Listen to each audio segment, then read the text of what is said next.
Okay, I got 1 minute showing, maybe 30 seconds, I don't know, can't tell. Okay, as soon as it flips, I'll start.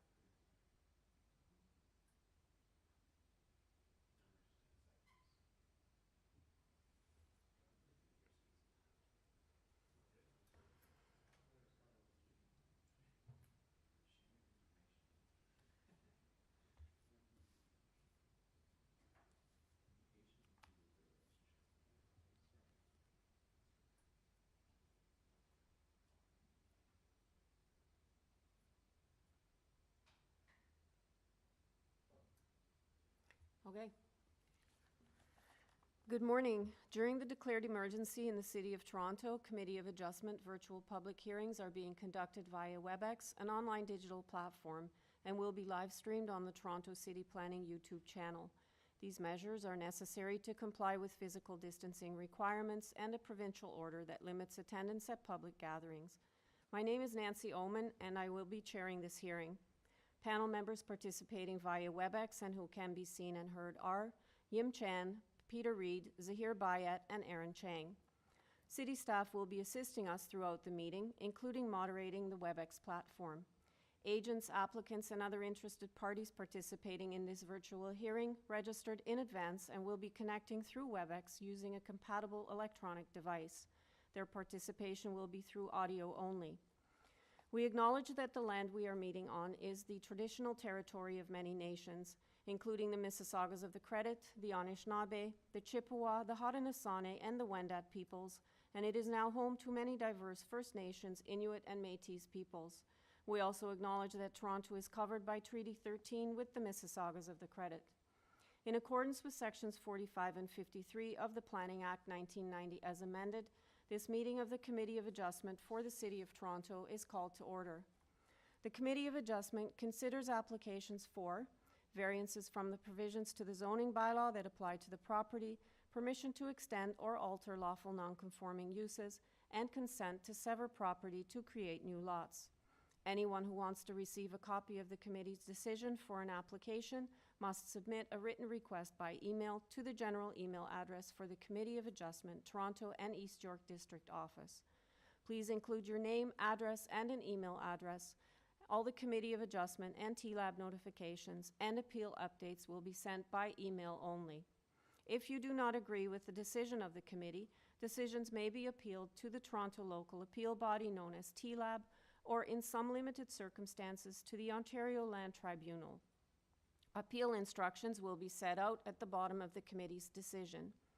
Participants who have registered in advance will be connected to this virtual hearing and will be muted automatically upon entry. When your item is called, each participant will be unmuted by the moderator, one person at a time. I will call each item in the order listed on the agenda. Where an application is uncontested, the agent or applicant may proceed with their presentation if desired, and when the committee does not require a presentation, applicants are to advise the chair should they wish to speak to the committee. The committee may ask questions and/or take the matter into committee for a decision. Each speaker, including the applicant or agent, will be given a maximum of 5 minutes to address the committee. I'll comment when you're reaching the 5-minute mark. When addressing the committee, please speak slowly and clearly state your name and address. Please confine your remarks to the matters outlined in the application. Where required, the applicant or agent will proceed first with a presentation of the application, and then individuals either in support or opposed to the application will be invited to speak. Committee members may ask questions of each speaker after they have completed their presentation. When all speakers are finished, the applicant or agent will be unmuted and will have an opportunity to rebut only those issues that were raised by the speakers. This will mark the end of the discussion, and the application will be taken into committee for a decision. Please note, the committee may not entertain revisions to proposals at the hearing today. The committee may decide to defer the application if substantially revised to ensure the revised application is accurate and that all those entitled to notice are informed of the changes. Madam Deputy Secretary Treasurer, have the minutes of the last Committee of Adjustment public hearing been confirmed by the members? Through you, Madam Chair, there are no minutes to be adopted today. Okay, thank you. Are there any declarations of interest by panel members or staff this morning? Seeing none. Madam Deputy Secretary, are you aware of any applications that want to withdraw or close this morning? Not this morning, Madam Chair. Okay, thank you. All right. Our first item is item number 1, 19 Ivy Avenue. We have before us a copy of the plan of survey, site plan, floor plans, and elevations, an arborist report from Redbud Forestry Consultants, and Forestry is asking for conditions number 1 and 2. I am showing one opposition speaker, and do we have that person? Okay. Madam Chair, we have one additional person who's registered to speak. We're not entirely sure what their position is. Do you want to? Yeah, why don't I just check with the speakers first Sure. to see if we need a presentation or not? Isabel Chu, you've been unmuted. You can go ahead. Hi, Ms. Chu, are you there? Yeah, I'm here. Hi, are you speaking in opposition to this application? Yes. Okay, thank you. I'll come back to you. Victor Gipper, you've been unmuted. You can go ahead. Good evening, good morning, Hi. Madam Chair, committee members. Hi, I don't need you to speak yet. I just need to know if, are you speaking in opposition or support? No, Oh, I'm, you're sorry, I thought you were second I'm an speaker. applicant, yeah. All right, sorry about that. So in this case, I do need you to do a presentation. Sorry about that. Okay, good morning. So my name is Victor Gidberg, 33 Belvedere Crescent in Richmond Hill. I'm an architect and I'm representing the owner of number 19 Ivy. The application in front of you, we're proposing construction of new two-story dwelling with integral garage. And we are seeking relief from 3 variances. One of the variances is main wall height.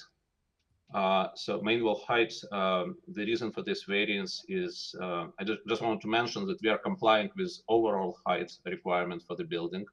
The reason for main wall height variance is modern style of the proposed house. So the owner chose to build a modern house, and it's in line with other some other houses in the area.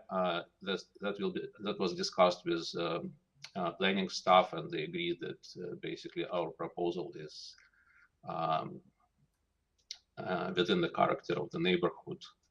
The other variance is increase in gross floor area, FSI of 0.947, where the 0.6 is permitted. Again, so this we looked into previously approved application in the area for the last few years, and that's not uncommon that committee approved this kind of FSI, even it's less than maximum which was approved in the neighborhood. And last variance is side yard setback. So basically the side yard setback for this zone is 45 centimeters, but it increases to 0.9 meter when side wall has openings. So that's why, because we have some windows facing east side, that's why our setback is not in compliance. So we're proposing 0.53 where 0.9 is permitted. Yeah, so basically that summarizes my presentation. Yeah, I'm aware of condition of urban forestry, but the big tree in front of the house, according to our arborist, can be protected and saved. So as you can see from site plan, which on the screen right now, the house itself is not encroaching into tree protection area. What's encroaching is the driveway. But as you can see, we are utilizing existing driveways. So according to our arborist report, the disturbance to the trees roots will be minimal, and probably we will have to do roots exploration prior to construction.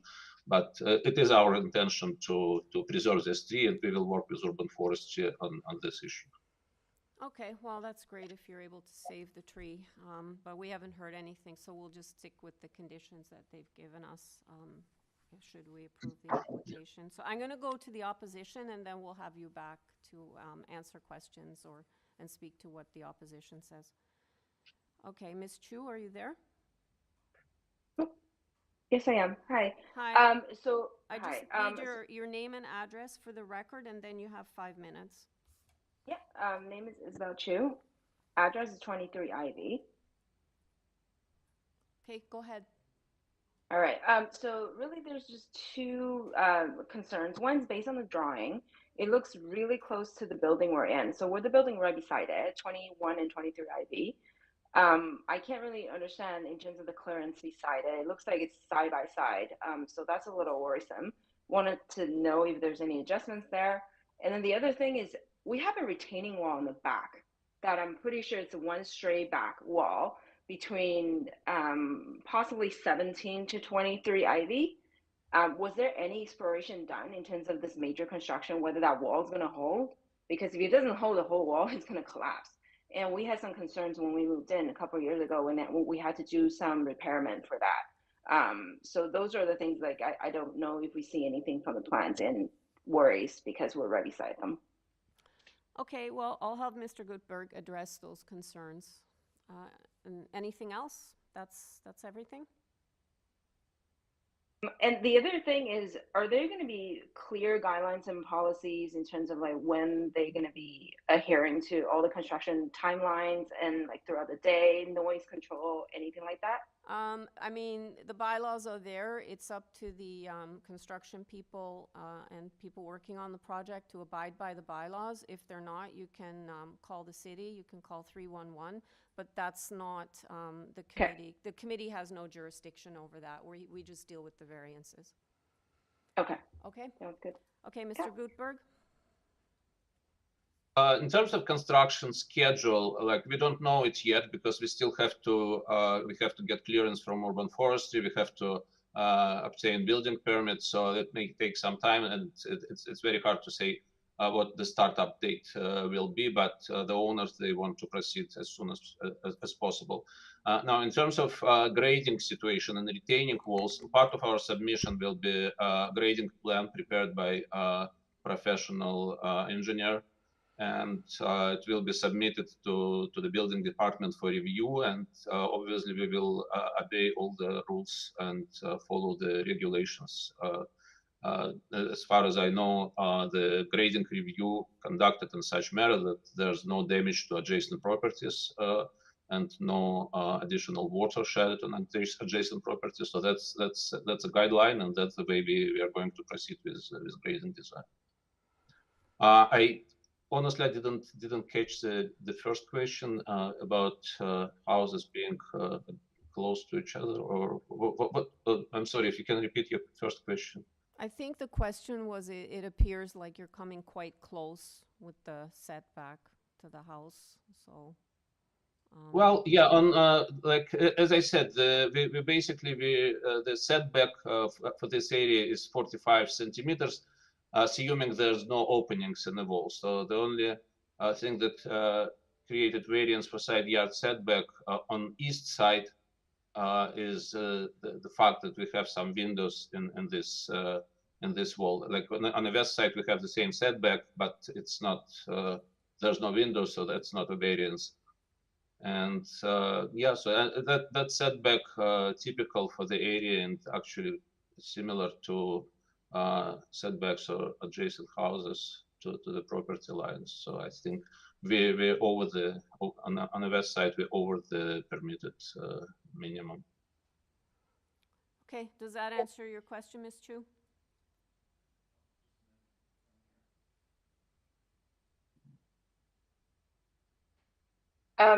Kind of, not really. So like, I only heard 45 centimeters. That is not going to fit anything in there. So what if something happens to our building and needs to be repaired? Like, how does anybody get in? Did I hear 45 centimeters? No. The setback on both sides is 53 centimeters. So it's half a meter. So there's going to be a clearance at half a meter. Okay. Yeah. Okay, panel members, do you have any questions for Mr. Gutberg? Ms. Chan? Yes, I'd like to ask a question on the, I try to understand your site plan. On your site plan, can you bring the site plan up, please? the stone patio is indicating that it's actually beyond the deck. My question is, when I look at your drawings on the proposed basement plan, it seems that the underneath the porch, it's the stone paving only. I just want to know whether the stone paving is within that, underneath the balcony, or it actually goes beyond, just as indicated on the site plan. It would be easier to see on a side elevation how it works.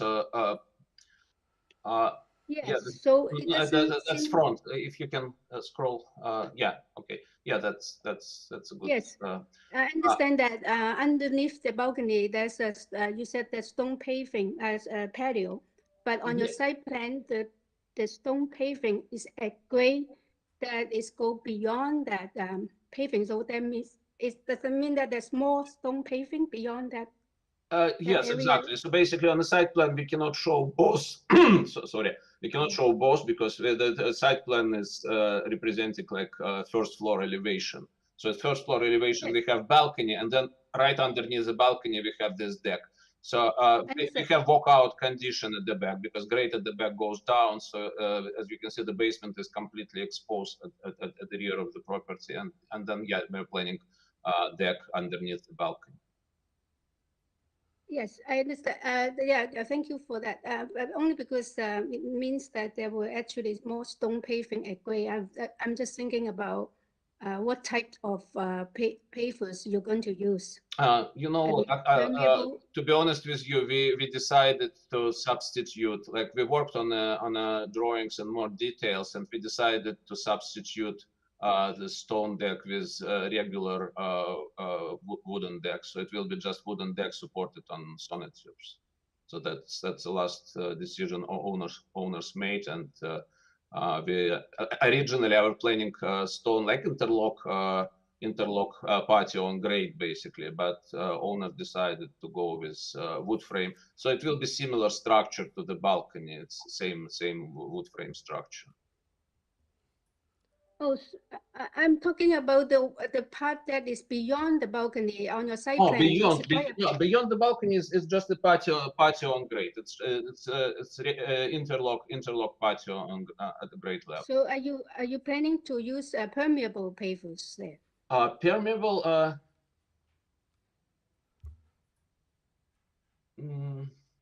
We can use permeable pavement. Yeah, that's actually not a bad idea because our backyard is not that big. Like we're complying with minimum soft landscape requirement, but permeable pavement is always a good idea. Like I always support it if you know, if owners agree to use it. I think yeah, we can definitely explore this option and use permeable pavement. Okay, any other questions, panel members? Mr. Bayat.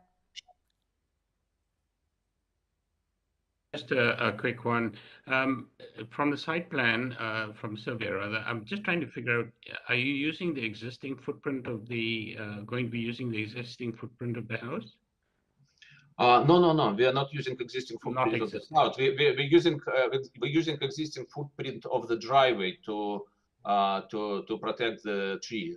Because the existing driveway already encroaching into tree protection zones. So, in the opinion of our arborist, if we can utilize existing driveway without additional disturbance, then the tree can survive. So we're using existing driveway. But footprint of the house outlined in dashed line. If you can see this dashed line, that represents the existing footprint. And just a quick question regarding the driveway. Will you be digging it up at all to replace the asphalt that's there right now? Well, asphalt would have to be replaced because it's in a bad shape, but we will avoid additional compaction and additional digging. So yeah, we will try to our best to minimize disturbance to the tree roots. And again, we will do roots exploration prior to any work on the driveways. So the idea is to protect the tree, like it's healthy tree, and we will we will try to our best to protect it. And how amenable would you and your client be to having that asphalt replaced with materials that's permeable as well? This is an opportunity to have improved drainage in that particular location. Absolutely, yeah, I quite agree with you, because it's a small lot, and drainage on a small lot is always a problem. So yeah, any opportunity to minimize, to absorb surface water would be beneficial for the owners and for the project. Yeah. Would you be averse to those being both Ms. Chan's question and related to the pavement as well, the driveway, as conditions for? Absolutely, yeah, Okay. yeah, I would support it. Great. Absolutely. Thank you. Thank you. Any further questions, panel members? Okay, let's take it into committee for a decision. Ms. Chan. Oh, yeah, I would like to, I don't have problem with this proposal, except that I wish the side yard setback is a little bit bigger. But if we can put a permeable paver as a condition for both the driveway and also the rear yard paving, I will support this application. Okay, is that a motion? Yeah. Okay, also subject to forestry condition 1 and 2. Yeah. Okay, so I have a motion to approve, including forestry conditions 1 and 2. Condition to have permeable pavers on both the driveway and the rear patio. Do I have a seconder? That's moved by Ms. Chan. Mr. Reed, all in favor? Okay, that carries unanimously. Thank you. Okay, Thank you. Okay, you're welcome. Item number 2, 172 PAPE Avenue. We have before us a copy of the plan of survey, site plan, floor plans, and elevations. We have email correspondence from planning. They are asking a condition. Maybe staff can put that up on the screen. And I don't show any opposition speakers. Do I have the agent on the line?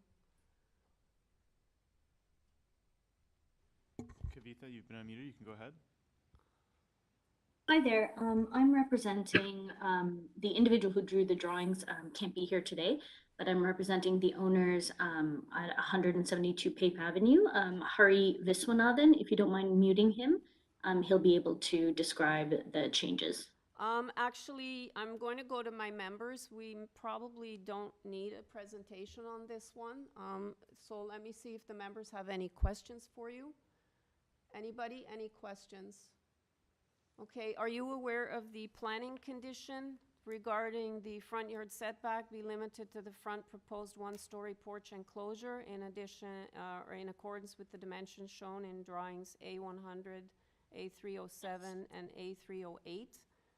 Yes. Okay, so we're ready to take this into committee. Is there anything you want to add that's not in the submissions? Should be clear.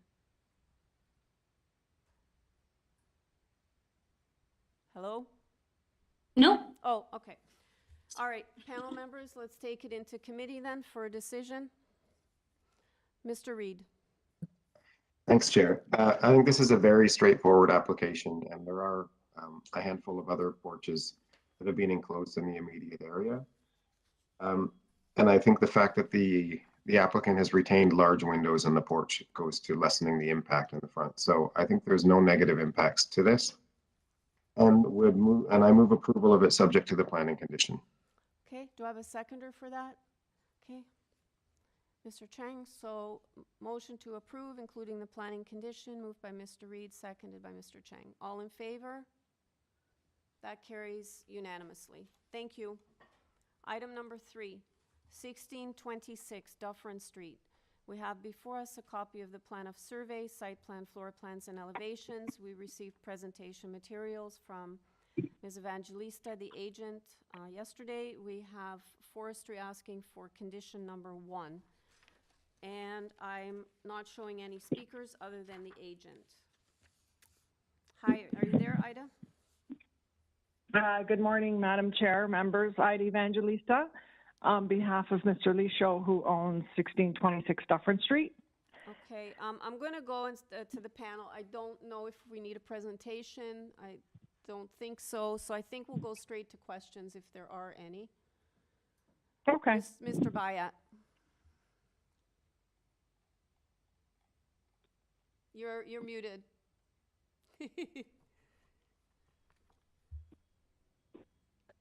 Hope this doesn't last for the rest of the day. Yeah, no worries. It's okay. Just with regard to variance number 5, could you just speak to that with regard to 0% of the rear yard? So through you, Madam Chair, Member Byatt, the building footprint remains exactly the way it is. It is close in most of the property because, as you see from the survey, the building is from lot line to lot line. So whatever permeable that is existing in the rear yard remains. There are some planters back there. There's some interlocking, which allows rainwater to permeate, which that's an existing situation because the building footprint is remaining. We're just adding a third story. If there's any opportunity, or do you think there may be an opportunity to do something about that in terms of adding some permeable materials at the back? Through you, Madam Chair, Member Byatt, yes. Right now, I've personally gone to take a look, and there is all permeable in the back. It's all, and there's no, I'm not, no, it's all rainwater is maintained on the property itself. And there may be, and I believe the owner and I, we also spoke, he may turn that permeable into grass. It depends on the new tenants that come in. They don't really spend a lot of time back there. And it just keeps the area cleaner. Thank you. And there's and the neighbor at 1624 actually prefers the permeable paver back there. Good, thank you. Any further questions, panel members? Okay, Ms. Evangelista, we don't have any more questions. Is there anything you want to add before we go into committee? Madam Chair, this is an existing structure. It's in Corso Italia on the TTC lines. Everybody that rents here do not have vehicles. They either cycle. As you can see from the picture that I included, there are bikes there, and they take TTC. I believe this is a very respectable and addition to the area. Okay. Let's take it into committee, panel members. Anyone? Mr. Reid. Sure. I think this application makes sense. Really, the house the building as it stands now is almost more like 2.5 stories instead of 3. And adding a layer on, I think, intensifies the site in an area of the city that can use it, and particularly with the transit accessibility, and particularly with its context right on the corner. I think that lessens any potential impacts on neighbors, especially neighbors to the north. So I move approval of the application subject to forestry condition 1. Okay, seconded by Mr. Bayat. So motion to approve, including forestry condition number 1, moved by Mr. Reid, seconded by Mr. Bayat. All in favor? That carries unanimously. Thank you. Item number 4, 433 Durie Street. We have before us a copy of the plan of survey, site plan, floor plans, and elevations, a list of comparable minor variance approvals prepared by the agent, an arborist report from Cineria Urban Forestry Services. We have forestry asking for condition number 2, correspondence in support received in the supplementary agenda yesterday from number 435, which is adjacent, as well as a support petition from 5 properties, 424, 425, 428, 434, and 436 Durie, and opposition from 429 Durie Street. And I believe the opposition is listed to speak. Do I have the agent on the line? Good morning, Madam Chair and members of the committee. My name is Sean Tusi. I'm representing the owner. I'm principal at Mimar Architects, Inc. Good morning. If you can do a presentation no more than 5 minutes, we'll start the clock now and then we'll go to the speaker. Sure, Madam Chair. I'll try to make it very short. So this is a third floor addition. We're not really touching the footprint. And it is a very common basically development. If we can get the probably the site plan, that would help. Can you guys put the site If plan up? staff can- yeah. Thanks. And if you can zoom into the, yes, thank you. Is So that as you can see, we're keeping basically the existing footprint. There's a very little addition at the back that is happening. Other than that, very, very little that sort of jog out. Other than that, it's the entire existing footprint. It is a third floor addition. The owner needs to have it for their own use. So we think what has been proposed in general is very in keeping with the character of the neighborhood, with the four test of bylaw. The height we are proposing, we have no variance under new bylaw. So I would just repeat, we have no variance under the new bylaw for height. And then our height, which is only 20 centimeter under old bylaw, is basically because the technicality of the difference of the way the old bylaw and the new bylaw are measuring the height. As such, I believe this is very much in keeping with the character of the neighborhood. If you can go now to the elevation, so in order to sort of mediate and reduce any sort of visual impact for that third floor addition, which is permitted, by the way. So this neighborhood is intensification. The city has a support for it. The third floor is permitted. We basically built it sort of into the attic. So visually is very much in keeping with all the other houses that might even be two-story. The dotted line shows the previous house. And as you see, we're not really going significantly higher. And our main wall height comparing to the previous one is very close as well. So we think visually it's going to have very small effect, as well as we think it meets the four tests. Any question, I would be happy to answer. Okay, I think we'll hold our questions till after we hear from the opposition.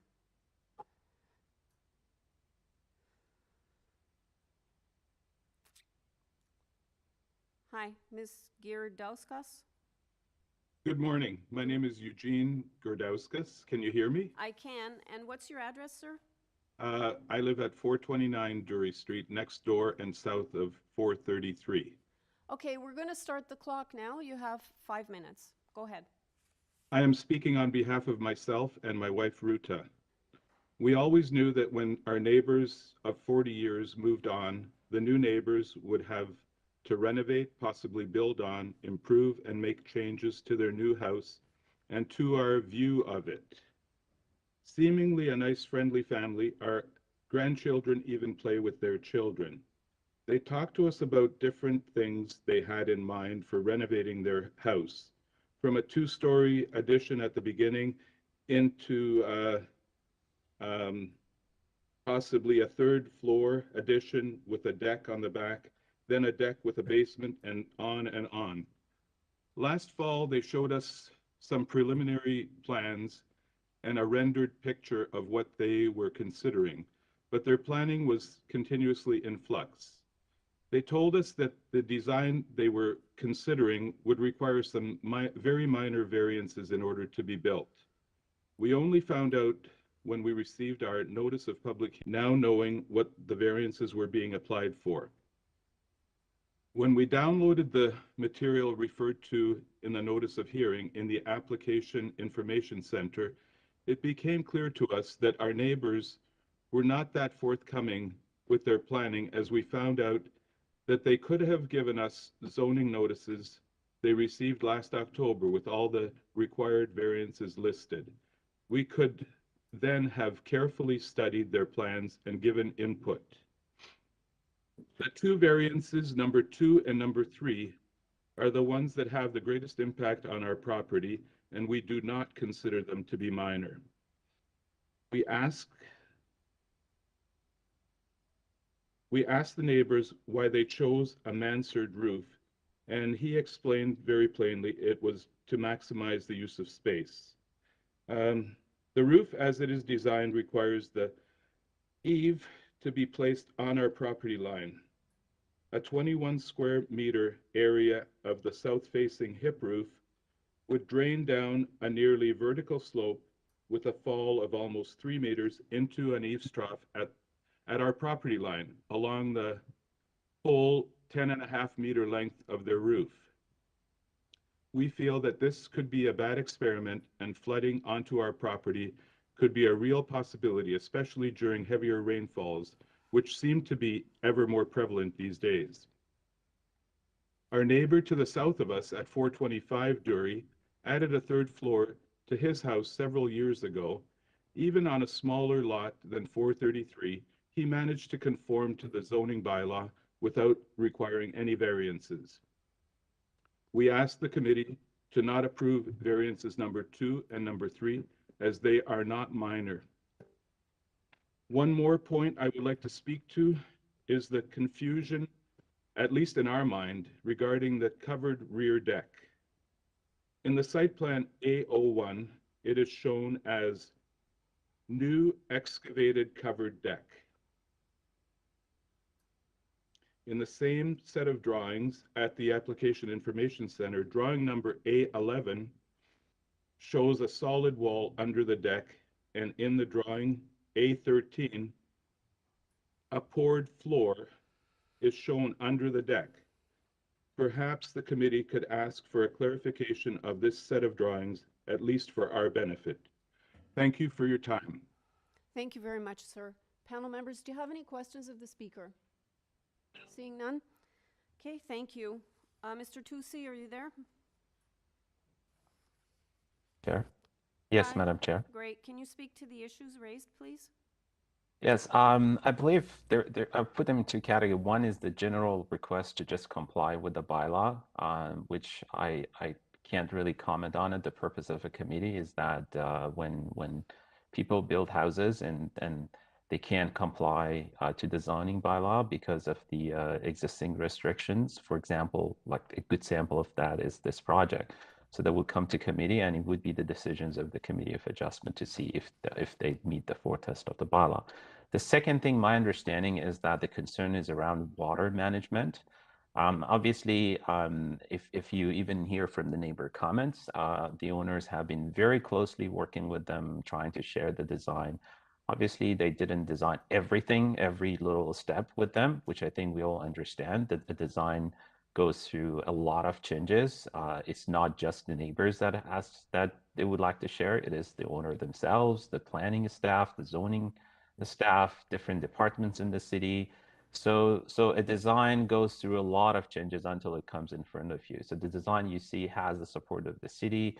And in terms of the water issue, which seems to be the main concern, the actual footprint of the building is not going to change. So the amount of the rain that this property was receiving before is not going to change with the amount of rain it's going to receive when this house is built, because the footprint of the building is the same. We have a little bit of a slope on the side, which we don't have it in the existing house, but that hardly changes anything. In fact, the amount of rain that the number 429 receives, because they have a bigger footprint, is more. And then they have a plenty of setback. They have a driveway between them.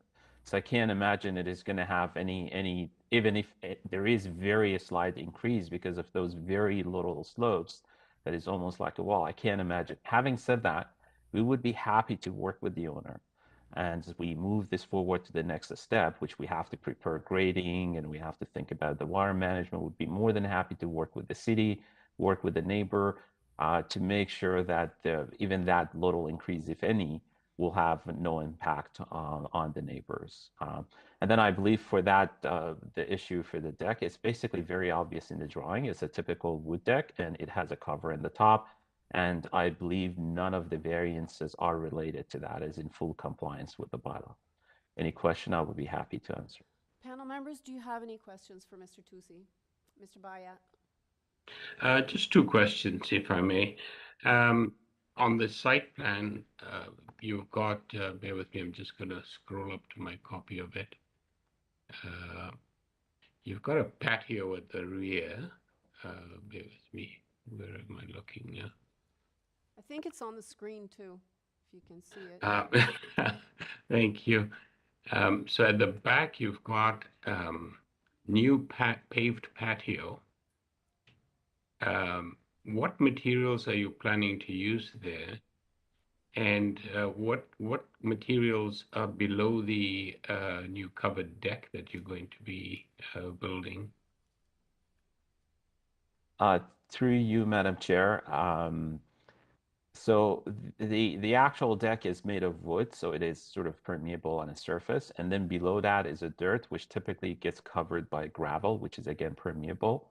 And then the patio at the back is also typically permeable interlocking, which again just moves the water down to the same way that if you had a dirt, let's say. Would you be averse to having that as a condition that the new paved patio be made of, or permeable materials be used for that patio? Absolutely. Through you, Madam Chair, absolutely. We would have no issue with that. It is really the intention. Thank you. Any further questions, panel members? Okay, let's take it into committee for a decision. Ms. Chan. Okay, yeah. Actually, I'm looking at all the drawings and besides the recommendation for permeable pavers at the back, and I think that this is actually quite a sensitive design because it concentrates the mass in the higher part, more or less aligned with the adjacent properties. And the second thing is, although the eaves seem to be like on a zero lot line, but there's quite a distance between the two adjacent houses. I do not think that the rainwater situation will be worse than it is now. So I'm in support of this application. Okay, Mr. Bayat? I would be happy to second that motion if Ms. Chan's presenting a motion, and put in as a condition the use of permeable materials on the rear patio. And also with forestry condition 2. Yeah. All right. Yes, correct. Okay, so motion to approve, moved by Ms. Chan, seconded by Mr. Bayat, including forestry condition number 2 and a condition for permeable pavers on the new patio. All in favor? That carries unanimously. Thank you. Item number 5, 46 Benson Avenue. We have before us a copy of the plan of survey, site plan, floor plans, and elevations, a covering letter from the agent, an arborist report from Elite Tree Care, correspondence in support from number 48, which is adjacent, 5212 Benson and 54 Benson, as well as 145 Ellsworth, and also opposition from number 36, and I believe they're speaking today. Are they here? Yeah? Okay, do I have the agent on the line? Yes, my name is Deborah Mesher. I'm the agent and designer, and I live at 198 Melita Avenue in Toronto. Okay, can I ask you to do a brief presentation, no more than 5 minutes? We have the neighbor speaking in opposition. Sure thing. Thank you for the opportunity. So if you can pull up the site plan. So this is a single-family detached house, and we're proposing a 3-story rear addition to add some bedrooms, a rear ground floor mudroom for a growing family. There's also a new shed in the rear, and there's lane there. There's parking at the rear, and the lot is 6.1 meters by 40.2 meters. So we're asking for 5 variances, 3 of which are side setback variances, and it can be considered existing as the addition is just, extruded from, out to the rear from the main house, and that maintains both the east and the west setbacks of 0.11 and 0.81. So the remaining 2 variances then, one for density at 1.189, and the other is the soft landscaping at 31.3% instead of the required 50%. So the increased FSI seems like a big jump, but this is one of those unusual times where the grade is calculated a little bit lower because the house or the houses are set up a little bit higher from the street. So the basement area is counting towards that density. So if it wasn't counted, we'd be asking for 0.937 density. So of which there are lots of similar approvals and precedents in the neighborhood. If you can pull up the cover letter I submitted there, if you go to page 3, there's just a photo of the street. I just wanted to take note of the kind of scale of the buildings. There's 2.5-story buildings to the west. And if you look on the right of that first image, there's a number 28 Benson. And that is a large, newish development. And they asked for they got approved 0.7 of a density. So they actually have 293.6 square meters above grade. And we're asking for 291.6. And our basement is included in that.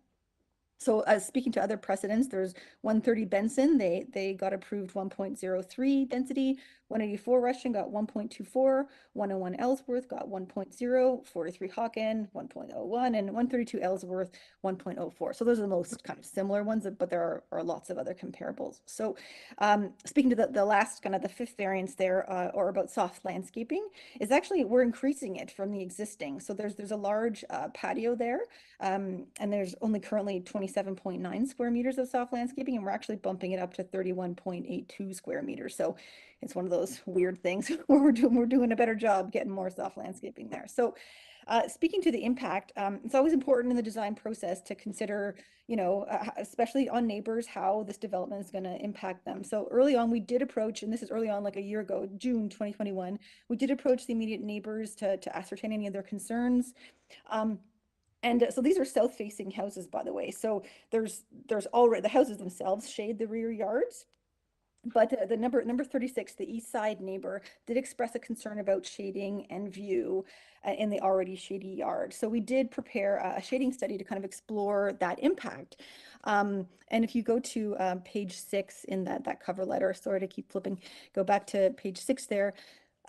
There's the only kind of discernible or tiny difference is in June at 6 p.m. There's a little bit more shading, but generally there's really no impact throughout the entire year. So even so, we did talk with the neighbor about flipping the massing of the addition so that the kind of required balcony on the 3rd floor could be on their side to kind of reduce the massing, to reduce the height of that kind of like large wall. But ultimately he preferred the first version. So we went back with that. And that's what we've gone forward with. So it's a bit of a surprise to hear that now, a year later.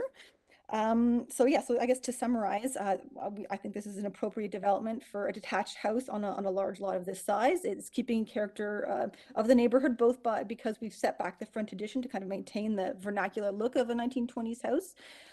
Is keeping with many similar or larger size developments nearby, and has very negligible impact on trees or shading, and all the variances are minor. So I believe it meets the 4 tests. Thank you.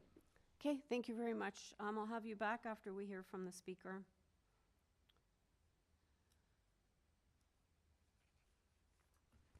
Paul Petrikowicz, you've been unmuted. You can go ahead. Yes, good morning, Madam Chair and committee. My name is Paul Petkevich, and I live at 36 Benson Avenue, the property directly beside the proposed variance. And yes, as the designer pointed out, my main concern is the height and length of the addition of this property. I'm the only one that's going to have a direct impact as a result of this development. And although she did point out the shading study that was done, I've taken pictures myself of how the shade of the existing building impacts my current backyard, and putting a 3-story structure beside that and extending it out is going to basically eliminate, unfortunately, my property, because of the trees, only has so much sunlight in one area in which I can grow anything. So although it may not affect the majority of the backyard, the only area that will become affected is the only area in which I get any growing sunlight whatsoever. So it is a major impact for me in terms of the amount of sun that comes into my property.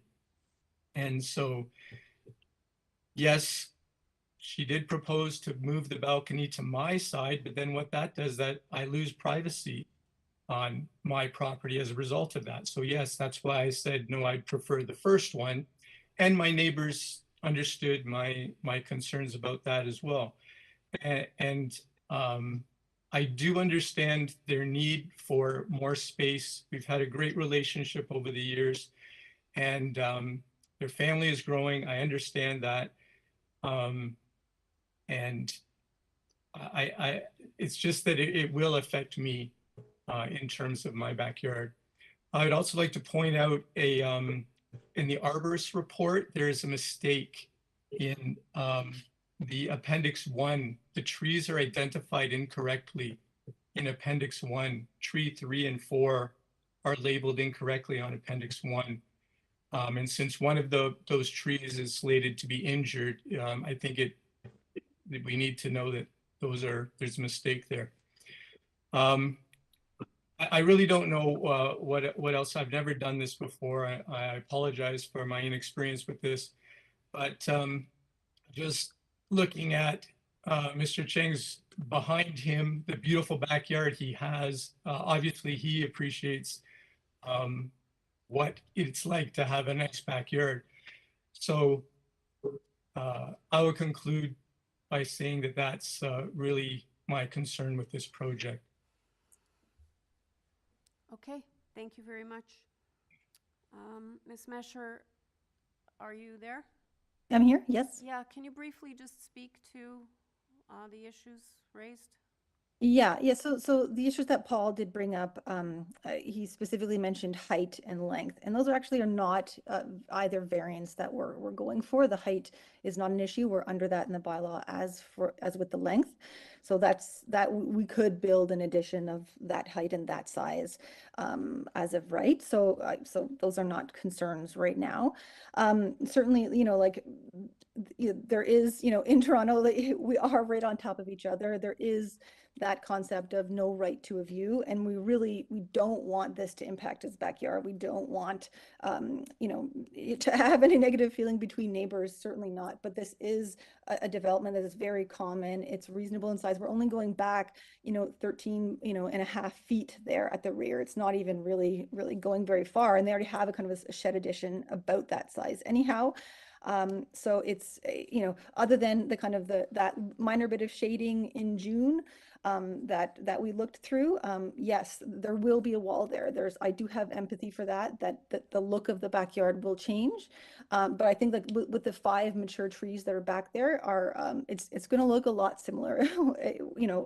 At the end of the day, the trees are all staying. So I do appreciate the note about the arborist report. That's something that I will correct. And yes, especially the shed, the kind of backyard shed is the one that's going to kind of injure just the very, very corner of it in very, very minor way. And frankly, we can even shift it to even reduce that as well. So thank you for mentioning that. I will take care of that. Okay, panel members, Ms. Chan. Yes, I'd like to pick up the issue raised by the opposition of the wrongly identified trees. If it's correctly identified, will that trigger a forestry condition? Can you speak to that, please? Yeah. Oh, I mean, well, there were no forestry conditions or forestry report that is on the application center that I have seen. I wasn't approached by anyone either. No, the question is, he indicated that one of the trees or trees are wrongly identified by the arborist report. I'm just saying that if in that case, if they are correctly identified, will that trigger, or any trees will be injured or? Oh, no. So what the type of tree, yeah, it won't matter. Yeah, I will get right on that and see if I can get that corrected or even confirm if that's correct. But yeah, regardless of the type of tree, the shed is really, it's not a full foundation. It's just the one corner is within the area. So I don't even think that, the report doesn't even say we need a permit to injure. So it's just a matter of like, can we shift this to minimize the impact on that tree? So the type of tree in this case, I don't think matters to that. Any other questions, Mr. Bayat? Yes, I just wanted to, I'm looking at the site plan, and the rear of the site plan, you've got parking space, and immediately to, I believe, is the west side of the proposed pool shed. Are those areas, what sort of materials are you using for those? Because presumably that's going to be new material, that will also be newly renovated, presumably, the parking space and the side of the pool shed? Yeah, so the parking space itself, the existing space that they'll continue to use is a kind of gravel and dirt. It's in kind of an unfinished space, and we're actually adding a larger or wider strip around the existing tree for of soft landscaping on the west side there. So we were just going to maintain that kind of gravel area for now, but yes, there will be permeable pavers under the roof of the shed and in part of the backyard as a patio. So that's all permeable paving on top of the new landscaping that we're putting in. So would you be averse to that being a condition? Because it's not indicated on your site plan. Oh, permeable paving for the Yeah. rear parking?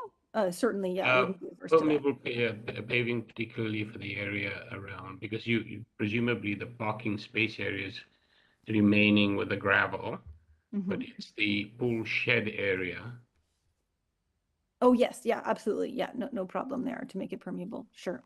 Can we word it that new hardscape in the rear be permeable paver? Madam Deputy Secretary Treasurer, could we word it like that? So through you, Madam Chair, that would be the area on the west side of the pool shed, and then to the rear property line, which is adjacent the lane. If that captures what you're trying to do. Okay, so to the west of the pool side to the rear property line. There is an area of soft landscaping that is shown on the site plan on the west side of the property as well. So, yeah, I think that's new. Right. So it'd be the area on the west side of the pool shed, and then the area. Actually, if I could comment, I think that's going to stay gravel and generally permeable anyways. So I think you mean the new paving that's to the west of the pool shed and then towards the main house, whatever's in the rear yard, not to the back property line where the parking is, but rather towards the house, wherever that is. So so that's the new stone terrace that you want permeable paving? Yes. So basically, could we say then the new hardscape in the rear west side of the pool shed toward the house be impermeable pavers? Does that work? To the agent? That works for Does me. that sound? Yes, that works for me. Thank you. Okay. Is that okay, Mr. Bayat? Does that cover your Yes, concern? I think that would, the wording would be fine. Okay. Any other questions, panel members? Okay, let's take it into committee for a decision then. Mr. Bayat, do you want to take this one? Yes, Madam Chair, I would move for approval. I think this is not an unusual situation in Toronto, and it appears that the owners have and the agent have taken great care to try and minimize any impact on neighbors. It is a very deep lot, and I think it's a proposal that I could support with the condition that we've just added. I won't try to rename that condition or restate it, but with that condition in mind, I would move to approve. All right, so we have a motion to approve, moved by Mr. Bayat, including a condition that the new hardscaping in the rear to the west side of the pool shed toward the house be impermeable pavers. Do I have a seconder? Mr. Chang? All in favor? That carries unanimously. Thank you. Item number 6, 49 HERTLE Avenue. We have before us a copy of the plan of survey, site plan, floor plans, and elevations, a 3-signature petition, including number 51, which is adjacent, 61 and 71 HERTLE. I don't show any opposition speakers. Do I have the agent on the line? Yes, it's me, Marta Sardejska. Okay, I don't think we need a presentation. Any questions, panel members? No. Okay, Marta, we don't have any questions. We're ready to take this into committee for a decision. Anything you want to add that's not in the submissions? No, thank you. All right. Let's take it into committee. Panel members? Mr. Reid, and then Mr. Bayat. Thanks, Chair. I think this is a very benign application. There's already a porch there, and this is just a rebuild of that in a slightly wider, slightly deeper way. And I don't see any negative impacts coming from these variances being allowed. The variances themselves, in addition, are minor. So unless Zahir has anything else to add, I would go ahead and move a motion for approval with no conditions. Okay. Are you seconding, Mr. Bayat? Yes, Madam Chair, I'll second. Okay, so that, so motion to approve moved by Mr. Reed, seconded by Mr. Bayat. All in favor? That carries unanimously. Thank you. Item number 7, 2338 Dufferin Street. We have before us a copy of the plan of survey, site plan, floor plans, and elevations, a covering letter from the agent, and a notice of violation from MLS. I don't have any opposition speakers. Do I have the agent on the line? Morning, Hi, and you are? Frank Mondelli. Okay, I don't think we need a presentation. We have 2 variances before us, committee members. Any questions for the agent? No questions?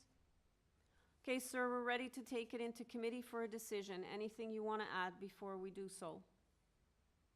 No. No? Okay. We'll take it into committee, panel members.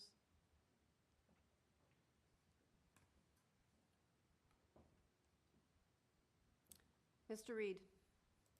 I can start. I appreciate the letter that the applicant added. I think that gives some context to the situation. And I think it shows some good faith in terms of improving the situation. I still think it's not ideal, but I think it is defensible in terms of the variances being requested, particularly being on Dufferin on a very busy street. So if my colleagues have nothing to add, I would move approval of this application with no conditions. Okay, do I have a seconder, Mr. Bayat? So motion to approve, moved by Mr. Reed, seconded by Mr. Bayat. All in favor? This carries unanimously. Thank you very much. Item number 8, 330 Gerrard Street East. We have before us a copy of the plan of survey, site plan, floor plans, and elevations. We have an email from transportation. They're not, they have no concerns. And I show 1 speaker. Do we have that person? Okay, do you have the agent on the line? Yeah, good morning, Madam Chair and committee. My name is Ibrahim Japour. I'm from McIntosh Ferry.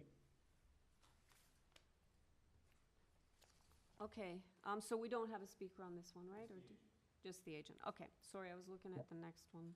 All right, I don't think we need a presentation, sir. Any questions, panel members, for the agent? Ms. Chan?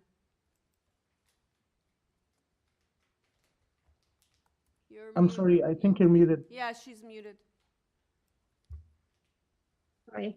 Okay, I start again. I noticed that this property is designated. Does that mean that a heritage permit is automatic, that you have to go through that? No heritage permit requirement for this property. Oh, because it does not affect the facade or any kind of historic features? Correct. Oh, okay. Thank you. Yeah. Any other questions? Okay, we're ready to go into committee, sir. Anything you want to add that's not in the materials we have? Thanks, ma'am. Okay, panel members, let's take it into committee for a decision. Ms. Chan? I think this is a necessary project, right? It's a good, they must have, there's a lot of the variance probably triggered by the existing conditions. So they really need this barrier-free accessibility. So it's a very straightforward application. In that case, I will move for approval with no conditions. Okay, do I have a seconder, Mr. Bayat? So a motion to approve moved by Ms. Chan, seconded by Mr. Bayat. All in favor? This carries unanimously. Thank you. Item number 9, 119 Woodington Avenue. We have before us a copy of the plan of survey, site plan, floor plans, and elevations, a photograph of a tree. And we have a deferral request on this one. Staff report from planning asking for refusal. Forestry is asking for condition number 2. We have number 207 Springdale expressing a concern. Okay, do I have the agent on the line? Hi, good morning, panel. My name is Michael Oliveira. I'm here representing 119 Woodington Avenue with replacement design located at 911 Davenport Road. Okay, you are asking for a deferral? That is correct. We're asking for a deferral to revise the drawings based on discussions with the neighbors and some of the comments we've received back from planning. We do have a revised set of plans, but unfortunately, in order to meet what the neighbors are looking for and what planning is looking for, we're going to need a variance related to the size of the parking space now, which would add a variance to our list. So we're not able to proceed today based on that. So we need to go back and you notice and have it circulated in order to get a new hearing date. Is it the neighbor at 207 Springdale you're in discussions with?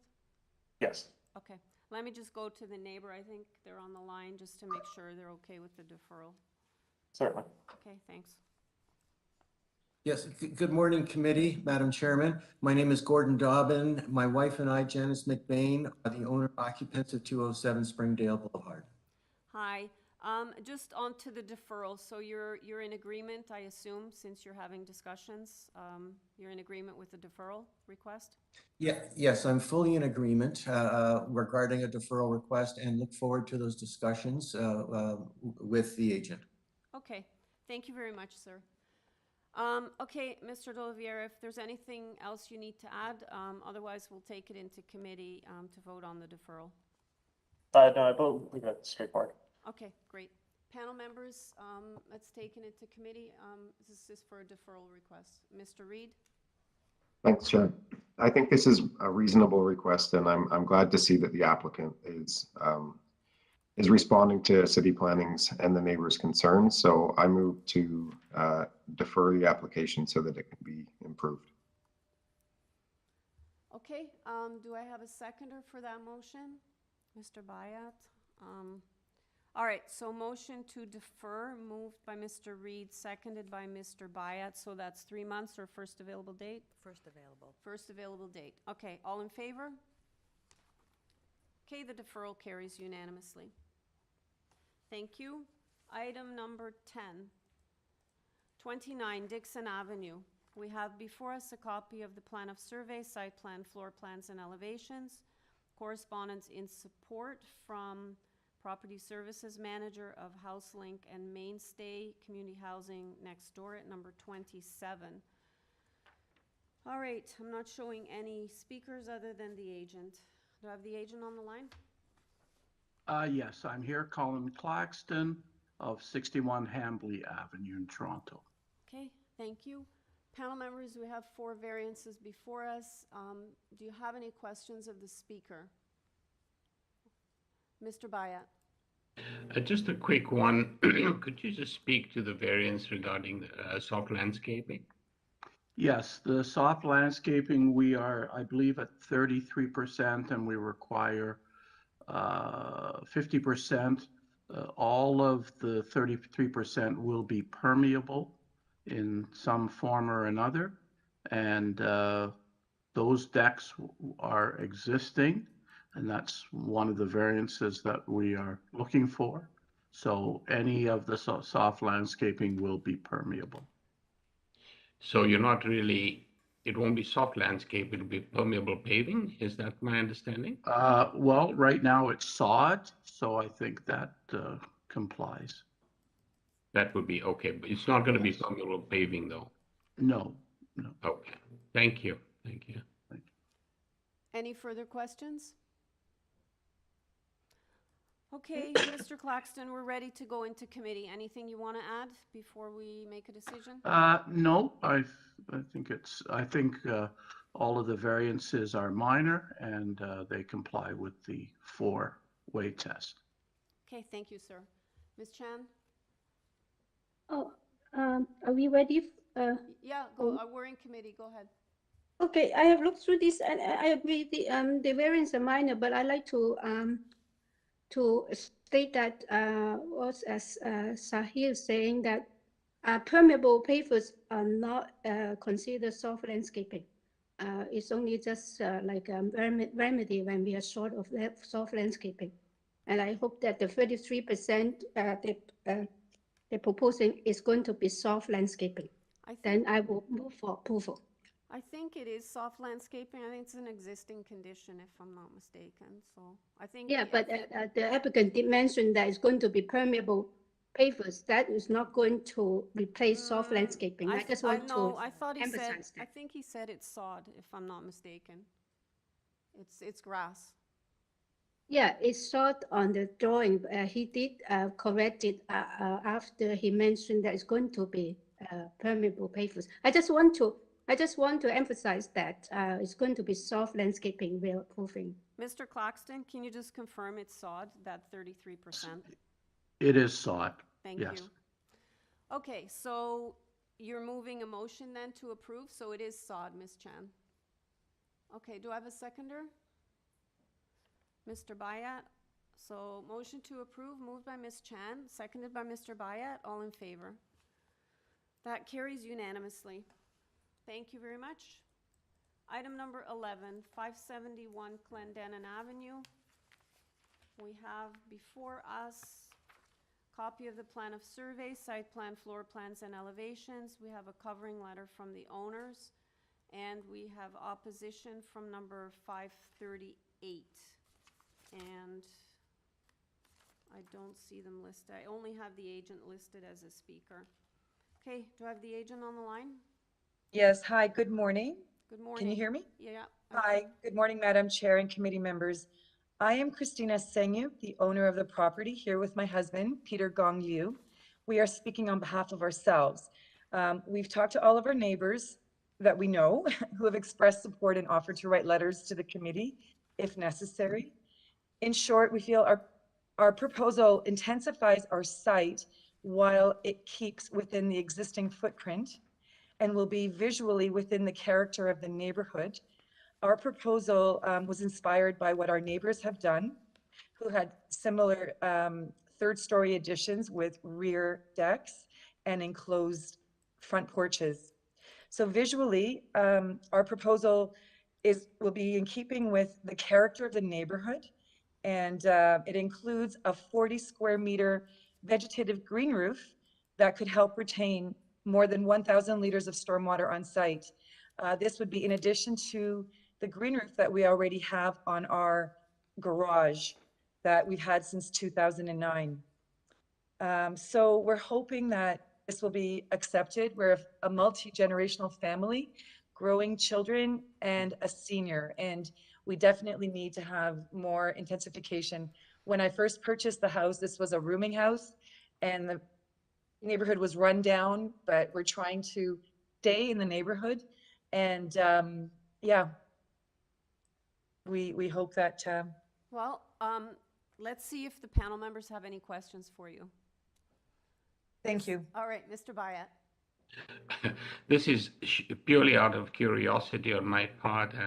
I need to learn something from you. Since you are the owner and a designer, presumably, I'm very curious about the green roof. Is it something that requires maintenance on your part, or is it a long-term situation where, like a metal roof, you don't need work on it? Thank you, Mr. Bayat, for the question. We've done a lot of research.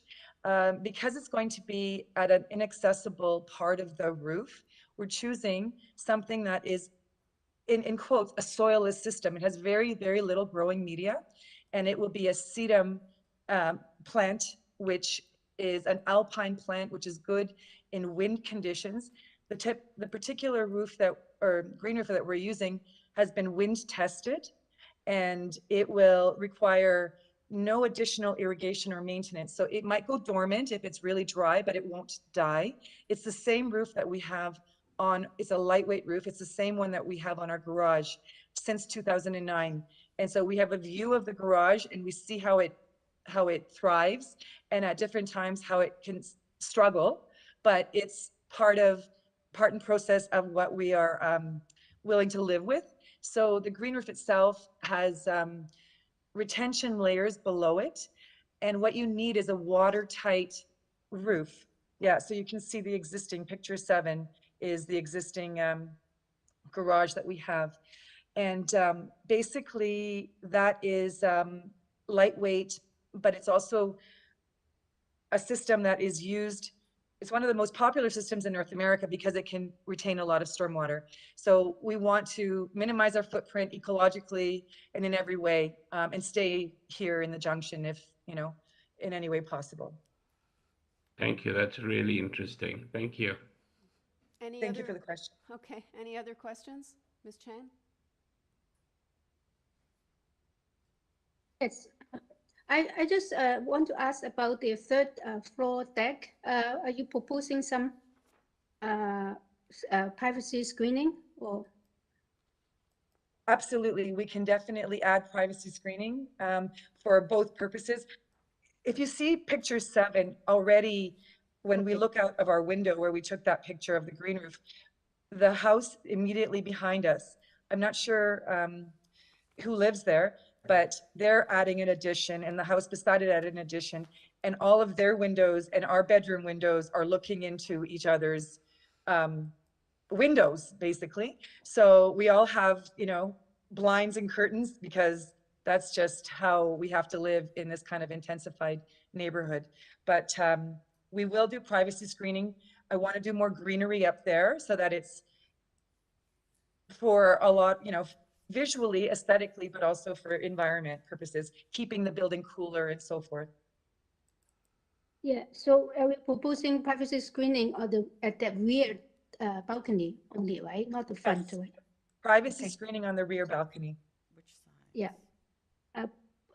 Both east and west side, is that? It's facing the east side. That's the east side. Okay. The Yes, back that's right. faces The other one, east. yeah, it's the house. Okay. Yeah, the east side. Thank you. The west side faces the street. Any further questions, panel members? Okay, we're ready to take it into committee for a decision. Panel members? Mr. Bayat. Thank you, Madam Chair. I think this is the most interesting proposal, and I'm also very impressed with the use of the green roof. This is going to become, I suspect, something that's going to be introduced more and more as we go along. I don't see any downside to the application at all, and unless we need to put in the condition for screening on the inside, on the east side, sorry, on the 3rd level. I am quite happy to propose approval of this, move a motion to approve this application as is. Okay, Ms. Chan, did you need the condition in for the screening on the? Yes, I like to put that condition and I like to second the motion in that case. Okay, so it's on the east side of the 3rd, is it the 3rd floor? The rear Oh, third? Rear 3rd? Yeah, the 3rd floor rear deck, yeah. 3rd floor, rear deck, I- okay. 1 second, Chair. Yes, I think that the screening should be the north and the south. I think the house faces towards the west, so I think that the screening should be north and south. north and south. Yeah, I haven't double check. I usually, yeah. Okay, so condition for 3rd floor deck screening on north and south side. Okay, Mr. Bayat, Ms. Chan, does that work for you? Okay. Absolutely. All right, so that motion's moved by Mr. Bayat, seconded by Ms. Chan with that condition. All in favor? Okay, that motion carries unanimously. Thank you. All right, item number 12, 163 McPherson Avenue. We have before us a copy of the plan of survey, site plan, floor plans, and elevations, 2 photographs of existing trees, presentation materials from the applicant, and an impact analysis from the applicant/agent. We have forestry asking for condition number 2. Councillor Layton, local councillor, recommending deferral. Correspondence in support from number 62 Roxborough and 99 McPherson, as well as 3 form letters in support from 122, 124, and 126. Now, I've got a page and a half of opposition. I'm not going to read every address. They are from residents on MacPherson and Roxborough. So, let me see how many speakers I have. 1, 2, 3, 4. We've got 12 speakers on this one. Do I have the agent on the line? Yes, good morning, Madam Chair and committee members. Can you hear me okay? I can. So can I ask you to do a brief presentation, no more than 5 minutes, and then we'll go to the speakers. You could pull up the perfect. So I'll just start here. Slide 1 is just to introduce the laneway and how it is situated in the lane next to the adjacent garages. So if you go to slide 2.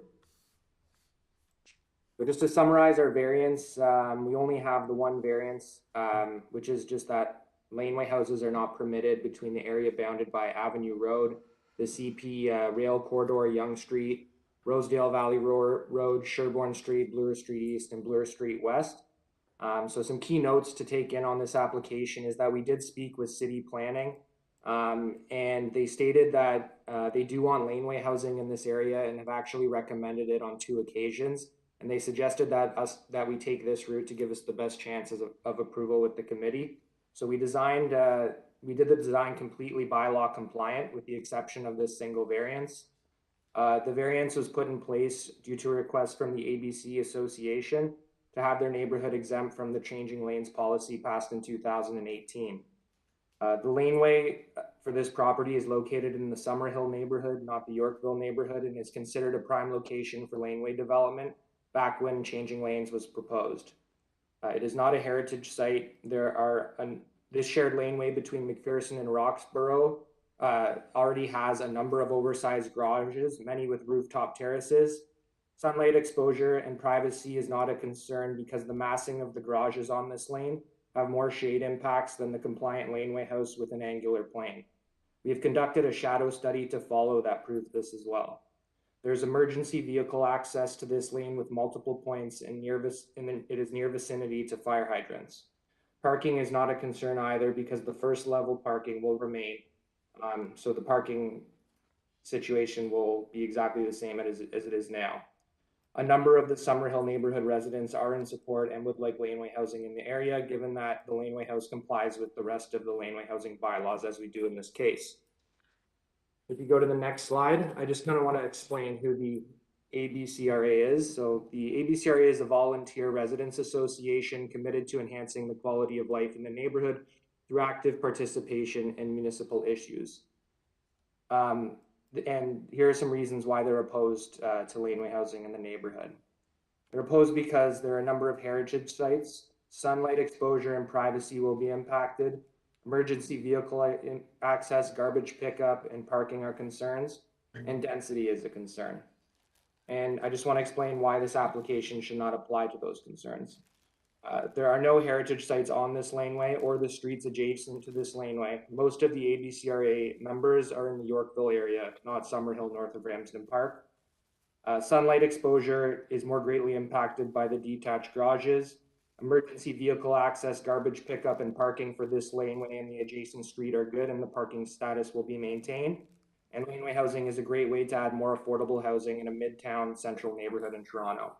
If you go to the next slide, I just want to go through a number of the detached garages that are on this laneway and the adjacent laneways.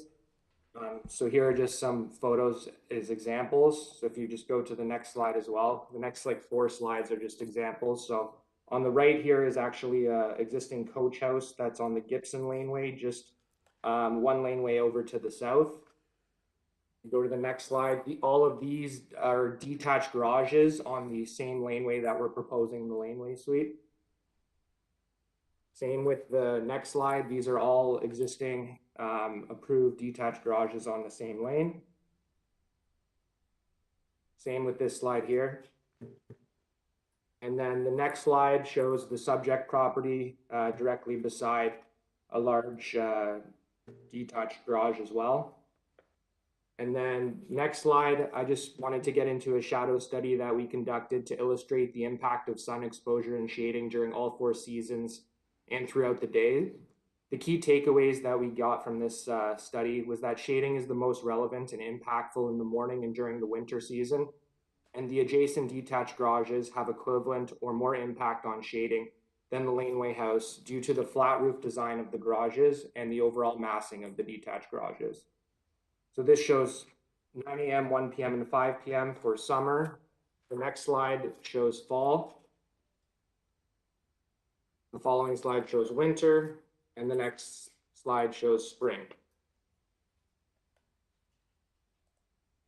I know I'm probably coming up on the 5 minutes, so just to wrap this up, if we could just go to the final slide. In considering this proposal, we spoke with planning and we designed the laneway house to be completely bylaw compliant with the exception of a single variance restricting this neighborhood from laneway development. We feel that the purpose of this variance should be to restrict the overdevelopment of laneway houses, but not eliminate them completely. Laneway housing is a good program to increase density and affordable housing. It was adopted to go citywide, and many of the residents in this community, like us, are in support of laneway housing. We feel that our proposal supports the concerns of the residents and the ABCRA, and the variance should be considered minor given it is the only variance we have, and there is no possible way for us to comply with it. Okay. The bylaw was meant to eliminate Are you, you're almost at 6 minutes. Can you wrap up? Yeah, Thanks. Just want to confirm this doesn't really require a change in policy. That the planning explained this bylaw was meant to not meant to eliminate laneway development in the area, but ensure that any proposed development was considered by the committee. So thank you for your time on this application. Okay. Can move on to other speakers. We'll have you back after we hear from the opposition. Yeah. Okay. And before we go to the opposition, we want to hear from all of you. As I said, there are 12 speakers listed. Committee members, we would appreciate it if you could not repeat yourselves over and over again, and please bring up different concerns. That would be very much appreciated. Okay, Mr. Cohen, are you there? Yes, I am. Can you please state your name and address for the record, sir? It's Robert Cohen, 81 McPherson. Okay, you have 5 minutes starting now.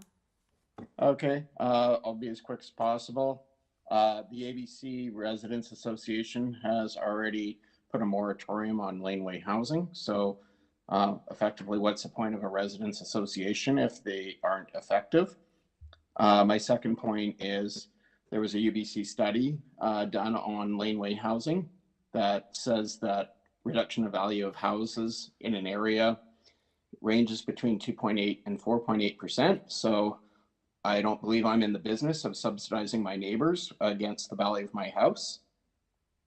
And lastly, like, I see the sunlight issue, but nonetheless, there is a privacy issue.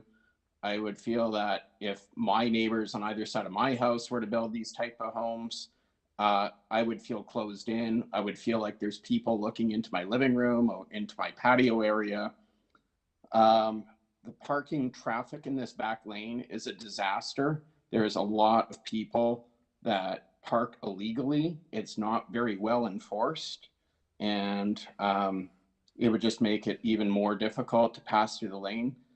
Sometimes I can't even access the lane from either side to my own garage because of work vehicles and people parking in crosswise against the garage doors. And I just don't believe this is a minor variance. I think this is a major thing.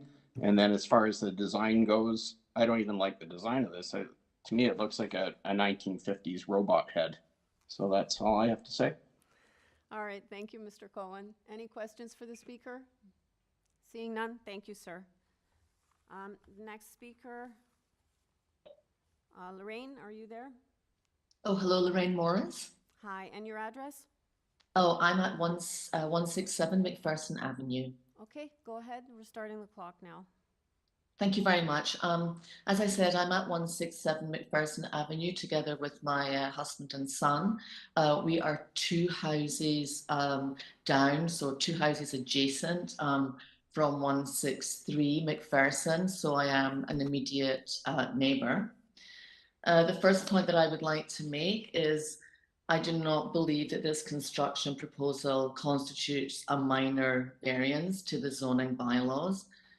In fact, in my opinion, this wholly contravenes the city bylaw 5692013, which clearly states that a laneway suite is not permitted in this area. Accordingly, I just think that this proposal would constitute a change in the city bylaws. And as I say, I cannot see how the builder or the owner can state that this is a minor variance. Aside from the fact that laneway suites are not allowed to be built in this area, I would like to address the significant issue of privacy. I was very interested to listen to the presentation made by the proposer earlier. I very much appreciate the extensive study that was taken on shading. However, I note that there's virtually no mention of the privacy, the significant privacy impact of this building. If I could ask if it's still there to go to the last page of the presentation that the builder made. I think on the last page there is one slide or one picture that shows the, so all of the pictures are showing you the view from the laneway, whereas I would like to at least address the situation regarding the view from the rear garden. So if we could scroll down. And I'm specifically concerned about the design of this building, which has an external staircase as the only access to the second floor laneway suite. So this is the view that myself and all of the immediate neighbors will see from their homes, looking into a staircase that will extend up to the second floor, 10 feet in height. And then there's also a fully exposed platform entrance to a main door entrance at the second floor.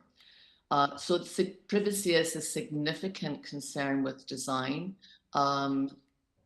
Personnel, people entering the second floor laneway suite will look directly into my garden, will look directly into my main floor living area, and will look directly into my second floor bedroom. It basically eradicates any privacy that I currently have.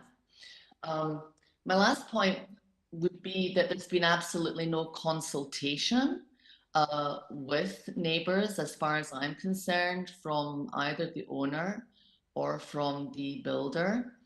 And as a consequence, I think it's very concerning that that there has been no consultation. And as far as I'm aware, the owner of this property, I've never met the owner, and I'm not even sure if the owner resides at the property. And therefore, we've never had an opportunity to discuss the significant privacy concerns.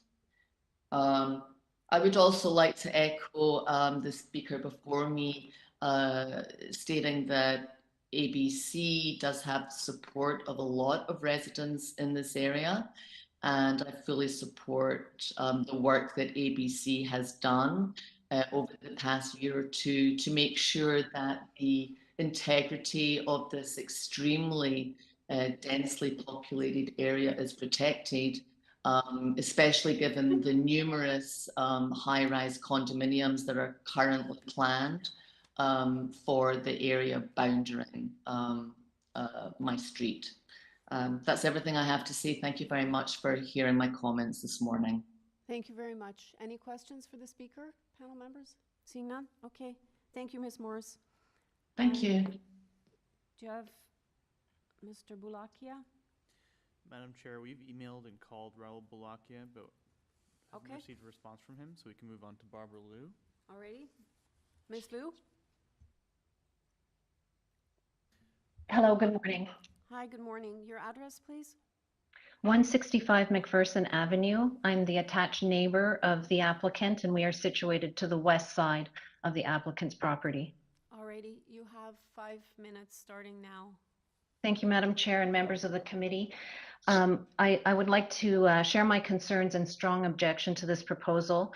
The request is not a minor variance, as you've already heard, as it is specifically prohibited in the bylaws, and it's not a desirable change for our neighborhood with only a small number of letters in support, one of which includes a potential conflict of interest, which I think should be noted. In contrast, there are 38 letters of objection, with 28 of them from homes situated on McPherson. I will focus the remainder of my comments on the impact of this proposal on my family and our property and our quality of life. And as the immediate neighbor, I will repeat some of the points that have already been made. In the shade study submitted by the applicant, the absence of lot lines and yard markings makes it difficult to put the shadows into perspective. The yards associated with these properties are very small, so the shadow created over our yard will be significant and cover most of the yard for the first half of the day in most seasons. The conclusion that the shadow cast by this laneway suite will not affect the adjacent yards is not accurate. I refer you to my objection letter number 27 and its figures. I performed my own shade simulation on April 15th at 11 a.m. standing on our garage roof. The photo is on page 4 of my letter. You can see the shadow cast on the patio of our yard. And of course, I cannot simulate the actual height of this proposed suite. So you can see the shadow that is cast there. And you can also see the fact that we receive a full amount of sunlight at this time of day at the present time. The sight lines compromise privacy, and as was noted, this was not commented on at all in the applicant's presentation. The sight lines from the laneway suite entry door, landing, and staircase face towards the house and would allow a direct view over our entire yard, into our living room, and into the second floor of our house. On the top of page 4, on the top of what we're looking at now, this is the sight line estimated from the position of the entry door to the laneway house, and this creates a significant intrusion on our privacy. On page 3, a photo shows the view from our back door on the first floor looking into our backyard, and on the adjacent figure, I've tried to mock up the proposed structure. It's not to scale. I did this myself literally with scissors and glue. In another submission on 27B, I show the side view of the proposed building from my backyard. The landing outside the entry is elevated approximately 7 feet above the grade, and it encroaches into the required separation from the main residence. From my reading of the bylaw, this is not allowed according to section 150.8.60.60 part 4. This proposal does not limit privacy and overlook issues. I note that the figures provided by the applicant underestimate the footprint of the building, and its position does not seem to be accurate. The separation distance from our house to the gutter on our garage is 27 feet. The separation of the proposed laneway building is 24 feet 7 inches. So the proposed building itself, not including the staircase, will sit 1.5 feet closer to the main residences than our current garage. I'd like to speak to communication and sharing of information. I understand that the committee encourages applicants to communicate with concerned parties outside the committee room. And on that note, I'd like to share that since taking possession in 2018, the owner of 163 McPherson has never communicated with me in person, by telephone, or even by email on this matter or any other matter in the time since 2018. As the immediate neighbor attached to the applicant, I think it's relevant for the committee to hear a bit about how we use our property. We've lived here since 1993, and we stay in the city year-round. My husband is now retired. He is a senior with a physical disability that impairs his mobility. Having the use of the outdoor space in our backyard with a modicum of privacy is very important for his physical and mental health. Ms. Liu, you're coming up to 5 minutes. Okay, thank you. With respect to the sun, you may say it's only the morning, but the morning is the time when I enjoy the backyard the most, reading the newspaper and having a cup of coffee. I think that when you consider how small the yards are, how close the structure will be to the main residence, the sight line into houses, and the looming presence overlooking our yard, you can appreciate the material negative impact this will have on the enjoyment of our property and our quality of life. I urge you to reject this request as it fails to meet any of the 4 requirements of a minor variance. Thank you for your time. Thank you. Any questions, panel members? Okay, thank you, Ms. Liu. Ms. Miller? Yes. Hi. Can you hear me? I can. Hi. I need your name and address for the record, and then we'll start the clock. And again, for everyone listening, if you can please not repeat issues that have come up other than reiterating them from, whatever people said before. Okay, go ahead. Yes. My name's Leanne Miller, and I live at 111 McPherson Avenue. And just by way of background, I'm speaking in my own capacity as a resident of the street, but I am on the board of the ABC Residents Association. So the comments made by the applicant's agent about, the members of the ABC Residents Association should not be regarded as the ABC Residents Association represents all residents, regardless of where the actual member lives. I guess my point is that I don't think that this should be approved because I don't think the 4 tests are met. Specifically, the general intent and purpose of the zoning bylaw is not maintained. The exclusion of laneway suites from our neighborhood in the zoning bylaw was deliberate and specifically done to allow the review of our site and area specific policy 211 to proceed before permitting laneway suites in our neighborhood. I'm sure you know the history of the specific language, but just to summarize, it was recommended by the Planning and Housing Committee at its meeting in 2018 when laneway suites was recommended for Toronto and East York, and again in 2019 when it was considering the expansion of laneway suites citywide. In both cases, City Council agreed to the exclusion. So how can the committee now find that the general intent and purpose of the zoning bylaw is maintained with respect to this variance when the specific wording of the bylaw directly and clearly prohibits laneway suites? I think there is simply no argument that this requirement has been met. Approval of this variance would be contrary to the specific direction by City Council. Secondly, the variance requested is not minor. This is not a question of degree, of a few more inches, feet, or meters in the context of height, depth, or setbacks, or similar measured requirements. This is yes or no. Does the zoning bylaw permit laneway suites at the subject address, or does it not? Clearly, it does not. The variance requested cannot be considered minor. One other point, the general intent and purpose of the official plan is not maintained. Specifically here, I'm going to refer to the applicant's presentation where they sent in pictures of 2 trees, and the tree in the backyard that's near the garage is proposed to be removed.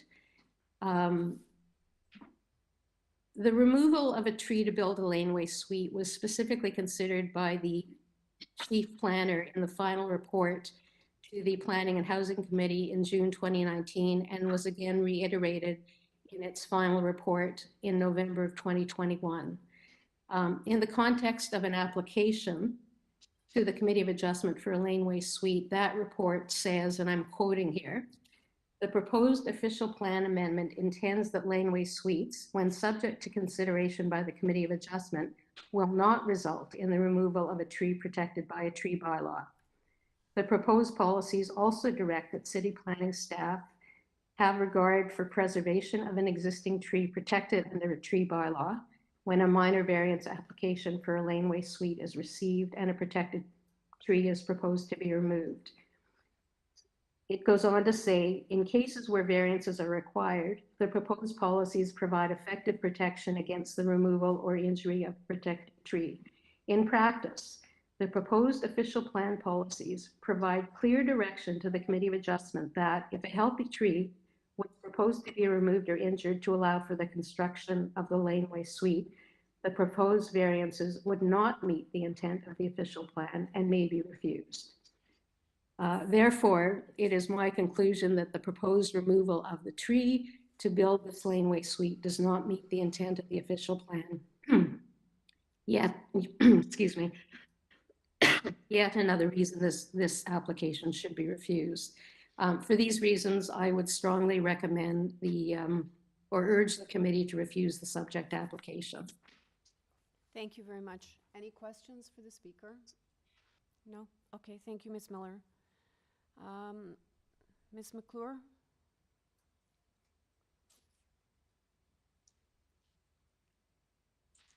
Hi, I'm here. Hi, I just need your name and address. Yes, hi, my name is Larissa McClure, and I live at 161 McPherson Avenue. And I'm the adjacent neighbor of the property being discussed on the east side. Alrighty, go ahead. We started the clock. Dear members of Committee of Adjustment, I want to thank you for your time today and for your service to our city.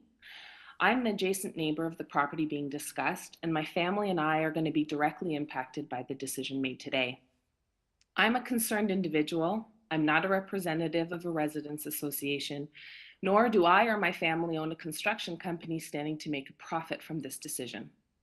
I know your decision today is based off of the 4 tests and these alone, and it is my opinion that none of these tests can be met by the proposal.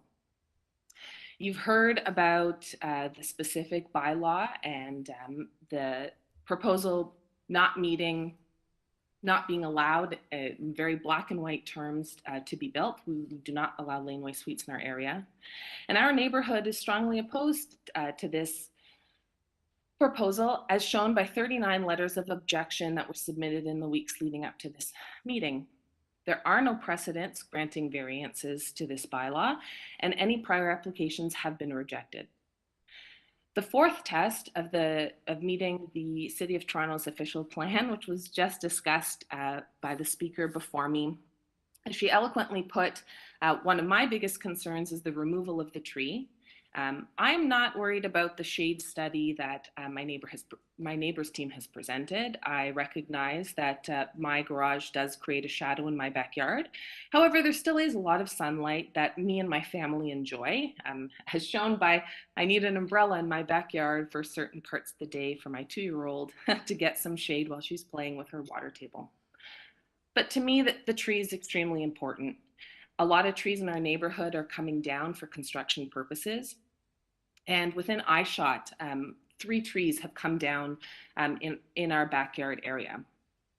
I won't go over the quotes. I have the same ones that the speaker before me had put forward. But I did want to say that the construction of the proposed laneway house will result in the removal of a protected tree, and that flies in the face of the general intent and purpose of the official plan in respect to laneway suites. On a different note, as my neighbor Barbara had mentioned, I'd like the committee to know that 163 McPherson and his substantial team working on this proposal have made zero effort in being good neighbors. Nobody in the months of planning that went into this application have had the decency or respect to knock on our door and engage in a productive discussion regarding this significant proposal. The support for this proposal is limited. Letter of objections came in last minute after our neighborhood was lobbied by the builder's family, as well as another neighbor, Andrew Sorba, who is a co-founder of Lanescapes, a laneway construction company. And these individuals represent the industry. They have a conflict of interest, and they stand to make a profit from your decision. Claims of affordable housing and increasing housing supply are not based in fact. This home currently sits empty, as the home is only visited a few times a year by our neighbor, and the added square footage would be used for personal consumption, not to be rented out. Additionally, this proposal is not a laneway house. The entrance is not from the laneway. They would need to use the easement between our homes, which is currently used to store our garbage bins and is not a place that has an easy flow through of traffic. And for my family, anyone who walks through the easement between our lots can be heard. And my young children, their bedrooms have windows that, that face this easement. And noise and disruption would greatly impact the use of my property. I'd also like to point out that the renderings and photos presented by the builder are misleading and incorrect, as well as many statements that were made in the presentation that we just heard. In my letter of objection, I have gone through and specifically pointed out what was misrepresented and where you can and the correction to these facts.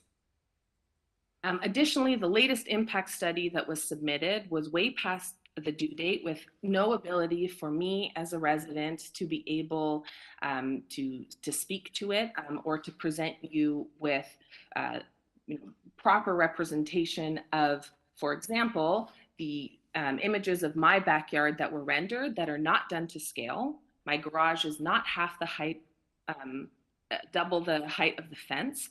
There is a gradient difference between my backyard and the laneway. Ms. McClure, I need you to wrap up. You're at 5 minutes. Our home is our primary and only residence. The construction of a 2-story building would have a direct and significant impact on mine and my young daughter's quality of life. We live here 365 days a year with no other properties or cottages or vacation homes, just our little backyard sanctuary in a very vibrant neighborhood in Toronto. And I hope that the Committee of Adjustment will give serious consideration to the significant and material impact this proposal would have on the enjoyment of our property and quality of life. Thank you very much. Thank you. Any questions, panel members? Okay.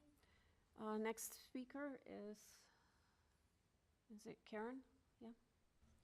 Yes. Hi. Can you just state Hi. your name and Can address? you hear me? Yeah, I can. Your name and address for the record, please. My name is Karen Gorsline. I live at 118 McPherson Avenue. Okay, go ahead.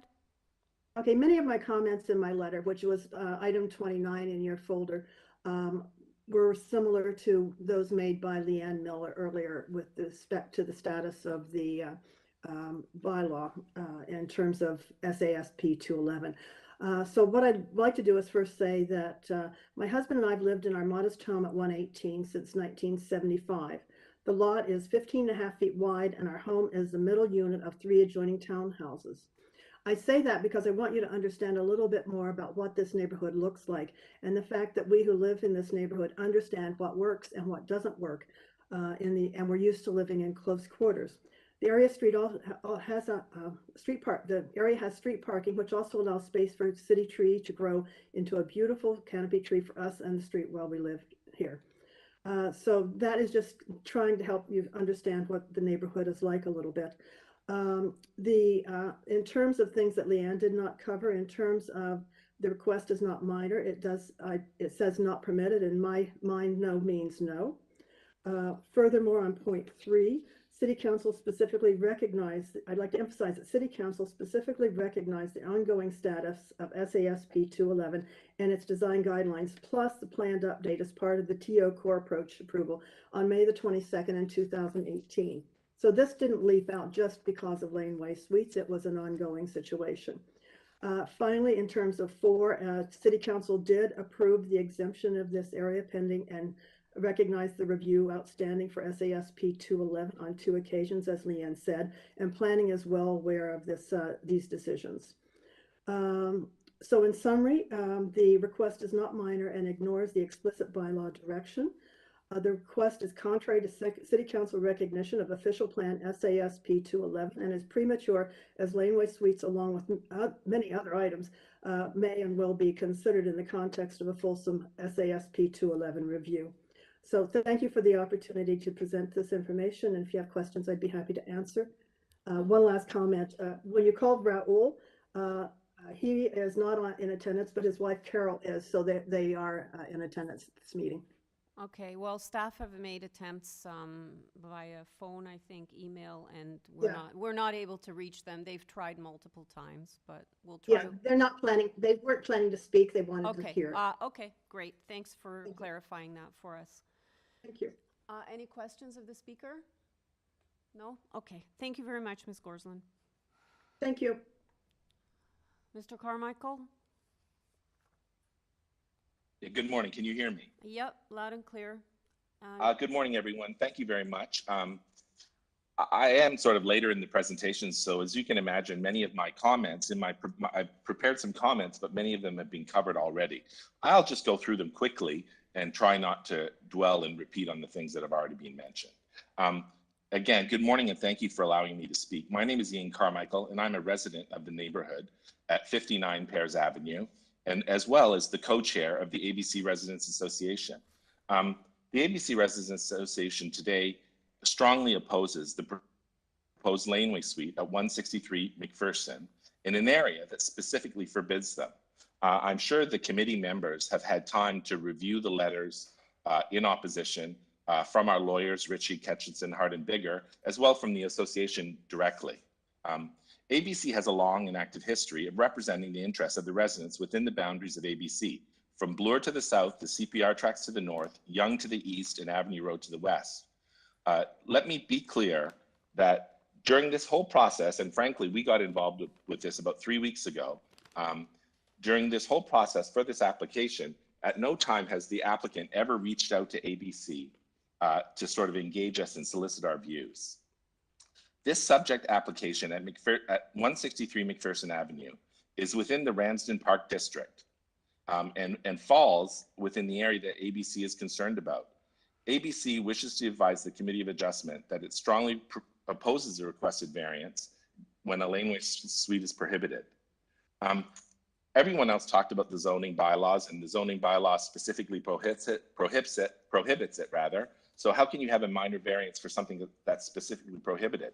What I'd like to sort of inform, and other people have alluded to it, but essentially during all of the laneway suite consultations, ABC provided our comments on the laneway suite consultation process, and we had some concerns which we didn't think were being addressed in the overall blanket rezoning of neighborhoods to include laneway suite. And so planning and council directed planning to in fact review whether or not laneway suites would work in this very densely populated neighborhood. Because we have a secondary plan, SASP 211, that is also ongoing. So rather than completing a secondary plan and a laneway suite study in sort of isolation, it was decided that laneway suites would be looked at when we looked at the secondary plan. So the fact is that the city planning has yet to complete their work on the secondary plan. And that's why here we are, you know, after 2018, 2019, we're still waiting for our secondary plan to be completed. And that's why we have a prohibition until that completion of the secondary plan is done. So when the applicant says, you know, the variance was put in place due to a request from the ABC Association, it was not sort of a request for an exemption. It was a request for more detailed planning study based on our neighborhood that, you know, that already has multiplexes, low-rise apartments. You know, there's 12-foot wide lots, there's townhouses, there's semis, there's row houses. All of these housing forms exist already on McPherson, in fact, not even just in laneway housing. So part of the direction from the city also was that planning was supposed to engage in local residents with consultations about this. And at this point, this has not happened. There has not been one consultation with any local resident about this. And so that's why we continue to oppose this. The other thing I think that is important to remember is that, you know, ABC, this opposition, you know, the applicant is sort of painting us as a picture of, you know, sort of big bad ABC, which I might add is a volunteer residents association, is marshaling their forces. Really, frankly, this is a grassroots led. This has been led by the neighbors on McPherson who looked at the application, decided it was egregious, put together a package which illuminated sort of more details and dropped it off to their neighbors. And that's how ABC found out about it. So this groundswell of support against this application has not come from ABC, but rather from the neighbors that are going to be directly affected by this application. There are other things, you know, this applicant shows a bunch of pictures of garages, you know, which, you know, he purports to be in our neighborhood. There's no addresses, there's no heights, there's no sort of discussion as to, you know, some of the streets in our neighborhood have a significant grade change. So in fact, a 2-story garage at the back of a property is in fact lower than the house. And some of these garages also don't back on any other houses. Anyway, Mr. Carmichael, you're 10 seconds away from 5 minutes, so I need you to wrap up. Perfect. Thanks. Awesome. Anyway, so based on our letter from our lawyer, we trust that the committee will take all of the above submissions into consideration when deciding upon the subject application, and in doing so, will deny the application. Thank you very much. Thank you, sir. Any questions for the speaker, panel members? No? Thank you, Mr. Carmichael. Madam Chair, if I may. Yes. Raul Balakia is now on the line. Okay. So if it's all right with you, do you want to go back to him? I can ask. I was told he was just listening, but let me just verify. We just got an email that he would now like to speak. Okay. Go ahead.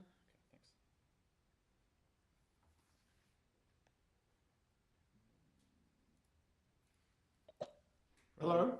Hi, Mr. Balakia. Hi, I'll be brief. My letter states in detail why we I need your, before you start, I need your address for the record, please. Yes, Raul Balakia, 113 MacPherson Avenue, Toronto, M5R 1W9. Okay, thanks. Go ahead. Okay. Our letter sets out our concerns.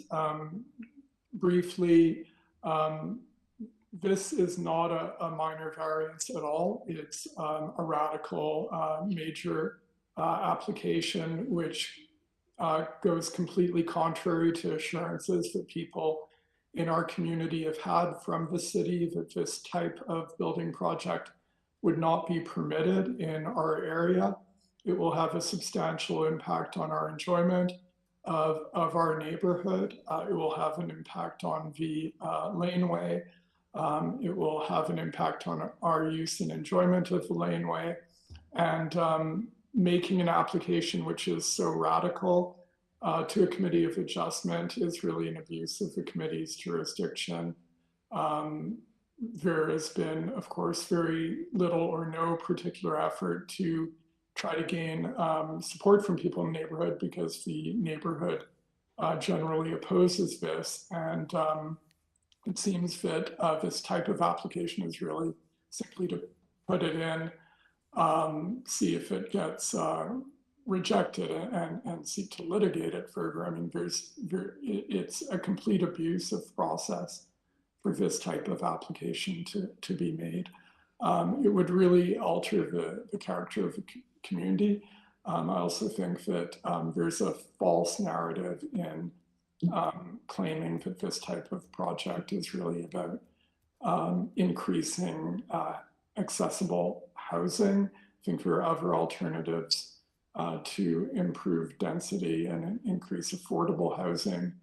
I think this type of project is more about increasing the opportunity of property owners to build more on their property. So submit that the application should be rejected. It's an application that really goes contrary to the character of the neighborhood and what the neighborhood wants. Thank you. Thank you, sir. Any questions? Okay, thank you, Mr. Balakia. Is it Voila? Greatest? Hi. Hi. I don't know if Hi. I'm pronouncing your name right. It's Vula. It's Vula. Vula Gredis? Gredis? Yes. Okay, and your address? Hi. It's 171 MacPherson. Okay, go ahead. We're starting the clock now. And again, please try not to repeat things that have been said before, if at all possible. Then I'll keep it short because I agree with everything that's been said before. I just want to add to it. I know that the applicant used as an example the coach house on Gibson, and I don't know if they were trying to say that a precedent has already been set, but that coach house has been there as long as I believe the house has been the house in Gibson, and I don't believe that it can be comparable to a laneway house, a new structure that's going to be built for different purposes. And by that I mean that coach house has been used. I've lived in the neighborhood for decades, and that coach house has been used for different purposes, including just as a storage facility and an office, from what I've seen. And I don't believe that that should be used as an example of an already existing laneway home in the neighborhood. That's it. That's all I have to say. Okay, thanks. Any questions? You're welcome. All right. Any questions? No? Okay, thanks again. You're welcome. And Ms. Moore?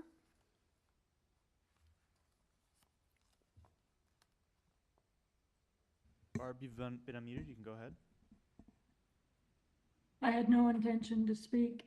Oh, okay. Well, you're just watching, so I'll move on to the next person if you don't want to speak at all. Okay, thanks. Amadeo Guzzo, you've been unmuted. You can go ahead. Mr. Guzzo, are you speaking? Amadeo Foley. No. You're also No, I'm not. watching? Thank you. Okay, thank you, sir. And finally, Ms. Spence. Yes, I do remain opposed to the application, but my points have been covered by other speakers, so I will not speak. Thank you. Okay, thank you. All right, that's all the speakers. Mr. Penzo, are you there?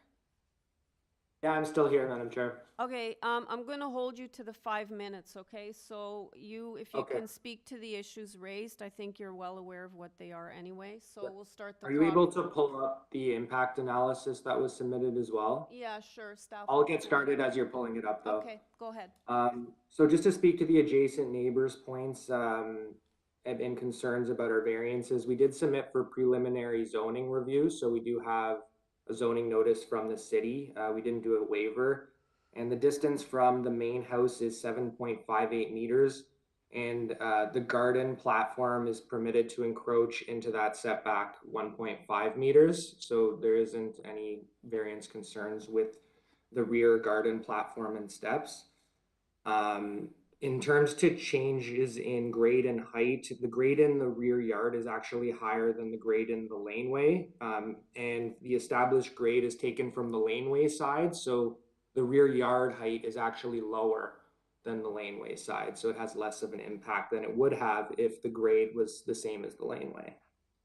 To speak to planning concerns, we did speak with city planning. This is the route they recommended we take with an application for this minor variance, and they stayed quiet on the application. They did not recommend refusal or any conditions to the committee. So just to go through the main concerns that the opposition proposed, we went through all of the letters as well. So that's why we created this impact analysis so late.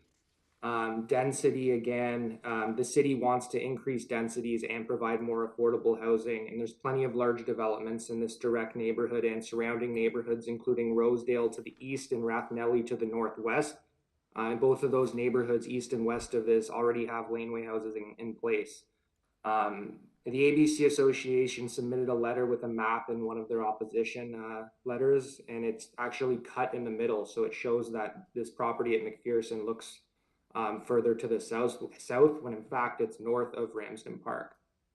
Emergency vehicle access, again, I already spoke to, so I won't repeat myself with that, but there's actually 4 access points in and out of this laneway. Parking, the current parking situation will remain the same, so there will be no change to the parking status, and like someone mentioned, there is street parking available as well. The main concern that we feel applies is the concerns from the directly adjacent neighbors, 161 and 165 McPherson Avenue, and we are empathetic to their concerns.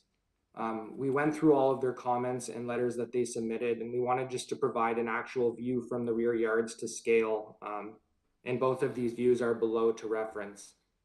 So it shows the impacts that of the laneway house are similar to that of the 4-meter detached garage. And this laneway is really no different from any other laneway in the city that has laneway housing or any property with neighboring residents in close proximity. Any of these impacts this laneway house may have could be similar to, or are less than actually, and the impacts that could be a rear 2 or 3-story addition on a house. This is quite normal for downtown Toronto, and we have worked within the zoning bylaws as much as possible, not having variances for height and setback. And the massing of our proposal complies with the angular plane, and our dormer is less than 30% of the building width. On the rear side, we only have an entrance door, and the dormer and the window is actually a skylight, so it should not pose privacy concerns for the neighbors.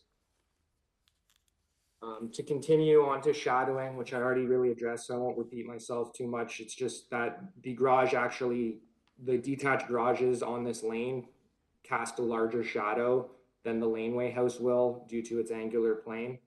To speak to the tree concerns that the neighbors have, we understand the concern with this. The tree is 0.33 meters. If it was 0.30 or less, it wouldn't be a condition, but we understand this is a condition from urban forestry and we are okay with the condition. And then just to wrap things up, we worked really hard on this application to limit our variances to the absolute minimum and only have the one variance.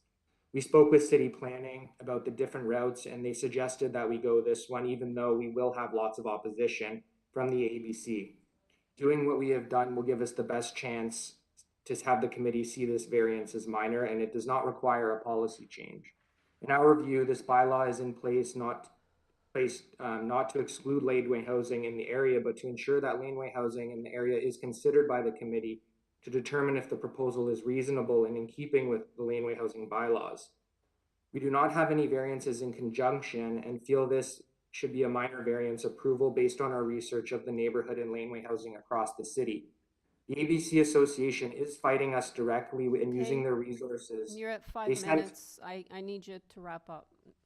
All right, well, we were informed by residents that the ABC Association sent out direct mail to everybody on the street to poach opposition, telling them exactly how to write their letters of opposition. This is not really fair, given the committee sends out their own letter. Okay. Well, if I could, you guys have probably read this. I need you to wrap up. My final point is just that the SAS 211 planning study is being done to focus on further growth in the area, and it, as the counselor mentioned in his study, that okay, it will we're gonna include cut you laneway. off. You're not. I'm sorry. You're almost at 6 minutes. Okay, panel members, do you have any questions for the agent? No questions? All right, let's take it into committee then for any comments. Mr. Chang. I just want to start by thanking the neighborhood and the folks from ABC explaining the situation. It's actually quite matching with my research on why this area is exempted from the laneway housing zoning bylaw. I was wondering why this area was being exempted, and thank you so much for the explanation and measures of my study. And I think one of the oppositions, I think Ms. Miller mentioned it pretty clearly and kind of echo to what I'm thinking. It's a question whether this is a yes or no, not how big or how small. It is, to me, is a policy issue. And I think the outcome of this exemption has been gone through multiple years with a lot of public hearing. There's a reason why it is here in the bylaw. And I don't think with this committee hearing, we can overturn that bylaw decision. So I rarely say that, but I would say I strongly oppose to approve this application for that reason. And I also want to add that any garages and, there's a definition between garages and secondary housing is, secondary suites.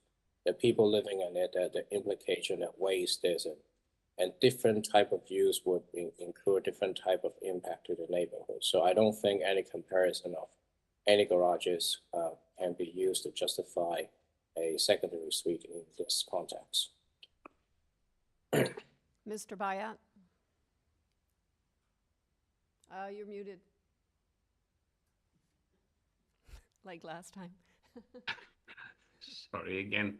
I'd just like to add that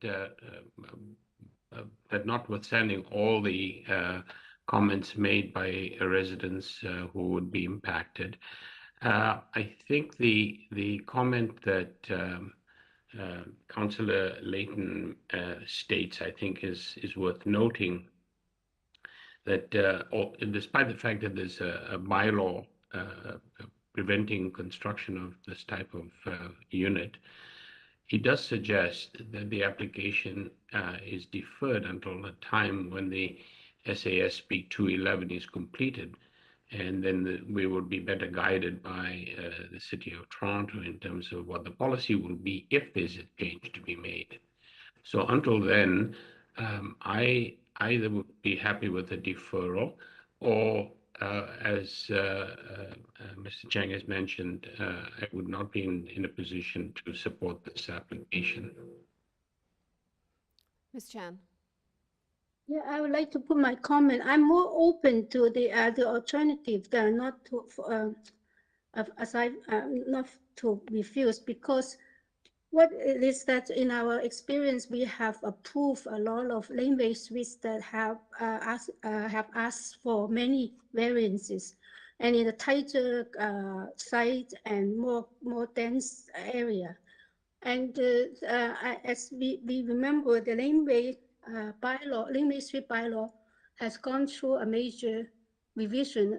I think 2019, in the initial plan, is only designated area that can have laneway street, but 2019, I think, is expanded across a bigger area, which means that the planning department has planned to look for any kind of impact that the bylaw has created.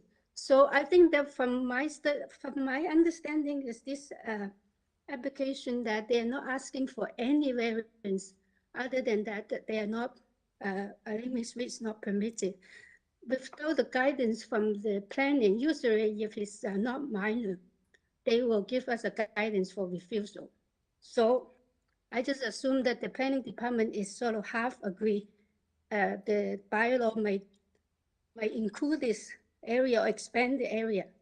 So I'm not willing to refuse, but if a deferral is a choice from refusal, I will.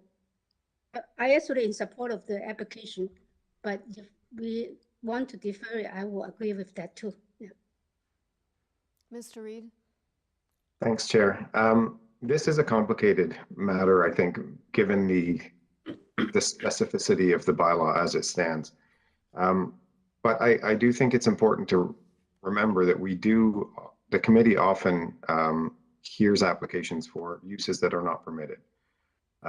I don't even see this as a use that's not permitted because it's a secondary suite in a different form. So I think the use is contemplated more broadly, but I think I agree with the applicant's perspective that it shouldn't be seen as an outright ban. I don't think things are banned in this city. I think they can be brought forward to the committee for an honest hearing, and I think that's what's happened here. I also think the ABCRA area exclusion from the bylaw, the laneway suites bylaw, is a bit arbitrary.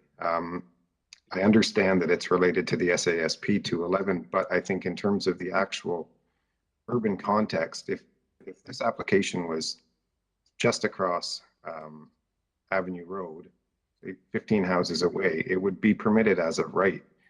And I think that context over there or on the other side of Yonge, is remarkably similar. So that's what I mean by I think it's arbitrary.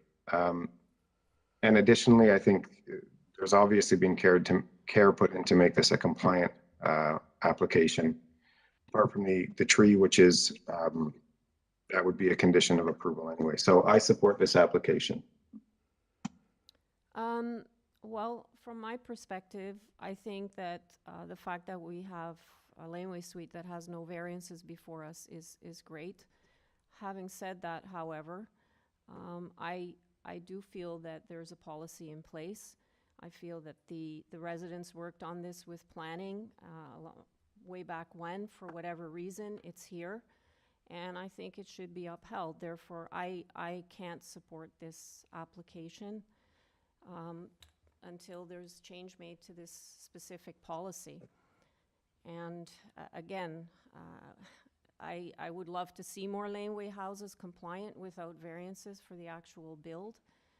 But in this case, I don't feel that it's appropriate, and I think that the ratepayers brought forward a lot of good arguments as well as the residents today. And so again, I can't support this application. So I give it back to you, members. Mr. Bayat. Madam Chair, perhaps I'll just throw my weight in on this one. I'd like to move a motion to defer this particular application until such time that the SASP 211 is finalized. Okay. I have a motion to defer. Do I have a seconder?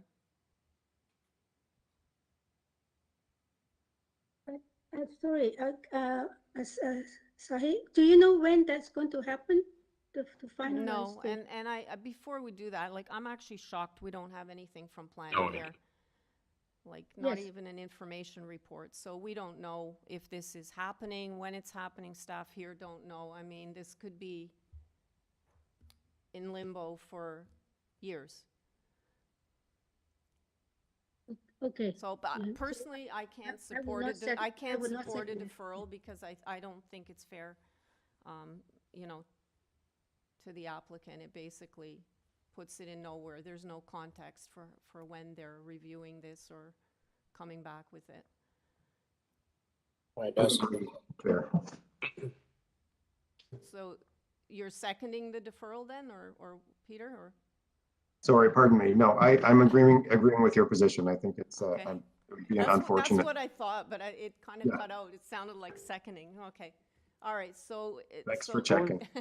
Is there a seconder for Mr. Bayat's deferral? I also want to add to it, Sahi, if a deferral in this case is equivalent to a refusal because there's no date or we do not know how long they will come up with a new bylaw.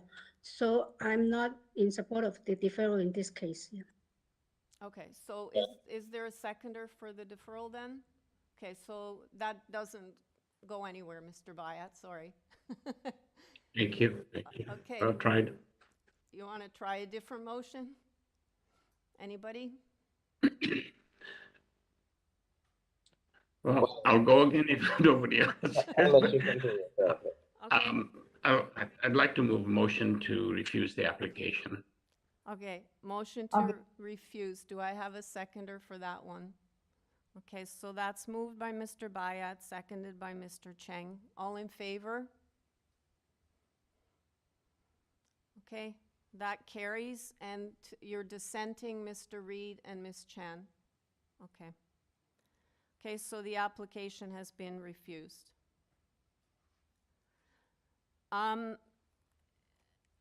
I'd like to take 5 minutes before we go to number 13. We have quite a number of speakers on this one also, so let's take 5 minutes.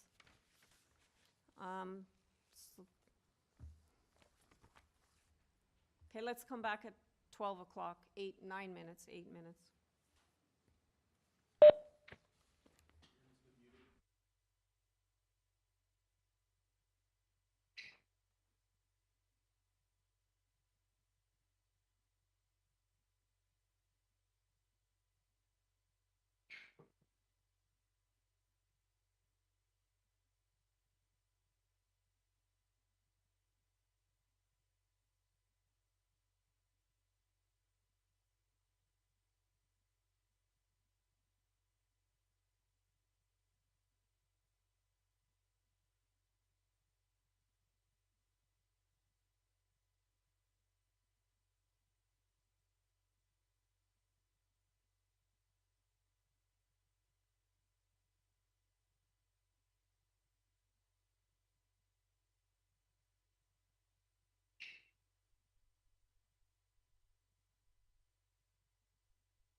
Wow.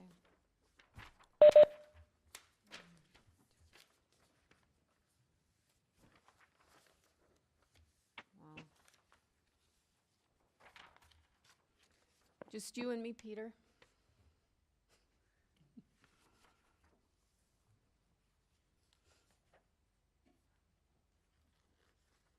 Okay. All right, item number 13, 955 Kingston Road. We have before us a copy of the plan of survey, site plan, floor plans, and elevations. We have a copy of revised site statistics, revised plans, zoning waiver, and a covering letter from the agent, as well as a key map with addendum notes for support letters from the owner. We have email correspondence from planning. We have a staff report from forestry asking for condition number 2, 2 form letters in support from 1891 Queen Street East and 1035 Kingston Road, 5 signature petition in support from 283 Scarborough, 919, 944, 961, 966 Kingston Road, another 4 signature petition in support that came in our supplemental from residents on Kingston Road and Gerrard.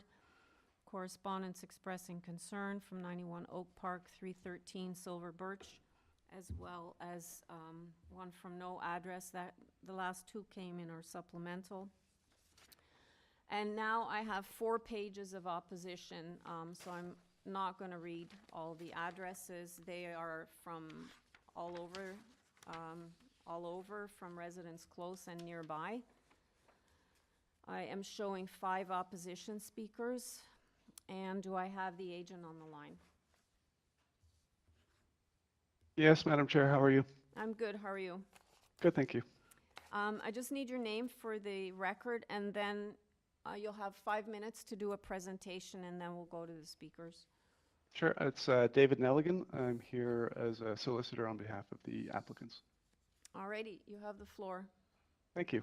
So I act on behalf of Alan and Kinga Chin, who own, live, and work at 955 Kingston Road. Currently, the property is a 2-story property with a vacant restaurant on the ground floor and Alan and Kinga's apartment on top. I'm here before you this morning seeking approvals to allow Alan and Kinga to build their new home on the property with a place for their growing family and their small business, while maintaining retail commercial space on the ground floor and adding 2 additional residential units on site. I'll note off the bat that the original proposal required 3 variances to accommodate this development. Very late last week, Councillor Bradford's office mediated a discussion between the owners and the opposing neighbors and suggested a number of revisions to the plans to address some of the concerns raised.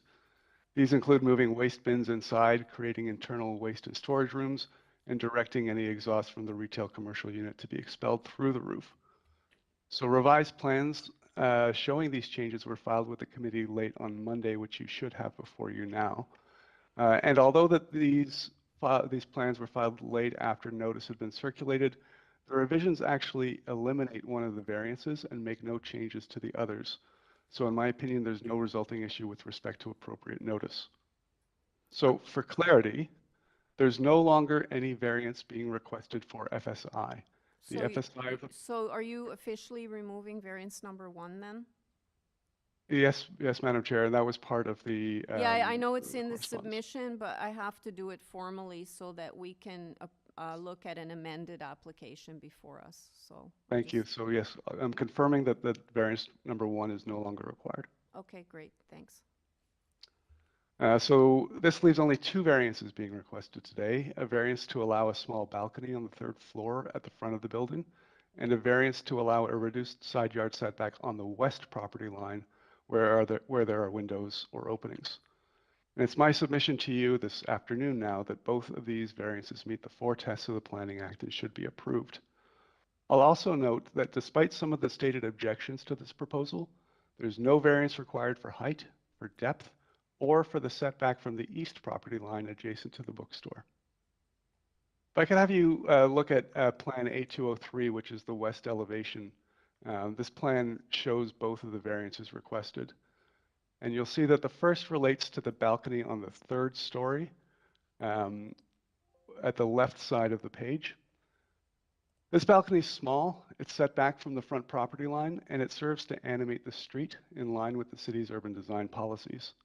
I'm aware of no stated objection to this balcony from city staff or from the objectors, and I'll note that there are second floor balconies fronting Kingston Road immediately across the street. This variance is truly minor, and in my mind, it's non-controversial. The second variance relates to the setback of the wall from the western property line. And as you see on this elevation and as well on the second floor plans at A113, there are fire exit doors for the 3 residential units that lead to the exterior exit on the west side of the building and the external fire escape stairs. Now, where there are windows or openings in a main wall, the zoning bylaw requires a 5.5 meter setback from the property line. This is obviously impossible to accommodate on the site as the width of the property is only 4.85 meters. The fire doors are set back 0.9 meters from the property line, which actually replicates the existing condition of the building. Both my client's property and the neighbor to the west currently have existing exits from the main wall onto a mutual walkway on the second floor that leads to an external staircase located on my client's property.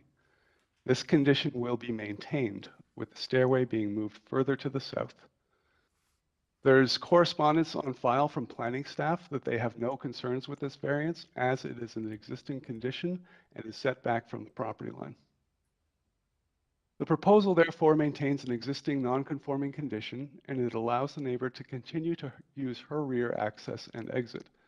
It does not create any privacy issues beyond what already exists on site as a result of the rear windows of the existing building. This too, therefore, is a minor variance that is only required to facilitate emergency exiting from the building. Speaking generally, this proposal as a whole satisfies the 4 tests under the Planning Act. The lands are designated mixed-use areas. They're not within a neighborhood under the official plan. And they are located on an avenue as identified by the official plan as a location for expected growth and intensification. This proposal conforms with the general intent and purpose of the official plan. The 4-story proposal is entirely accommodated within the built form limitations set out in the zoning bylaw. Mr. Nelligan, you're at over 5 minutes, so if you Okay. can wrap it up, that'd be great. Okay, so the proposal conforms with the general intent and purpose of the zoning bylaw.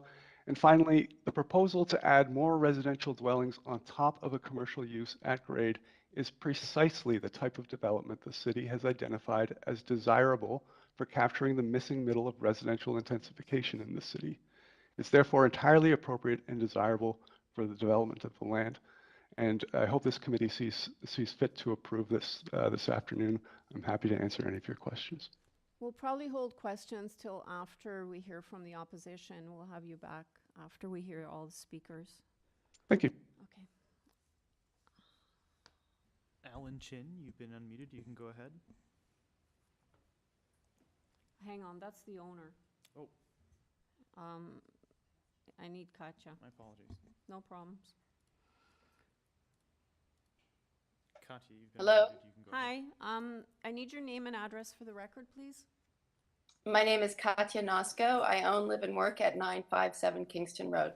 Alrighty, you have 5 minutes starting now. Hello, and thank you, members of the community, for hearing my argument for denial or deferral of this minor variance. In my submissions, you will have read of my objections to this build in principle with detail, that allowing a single piecemeal build is encouraging of costs and schisms to the buildings directly attached and affected.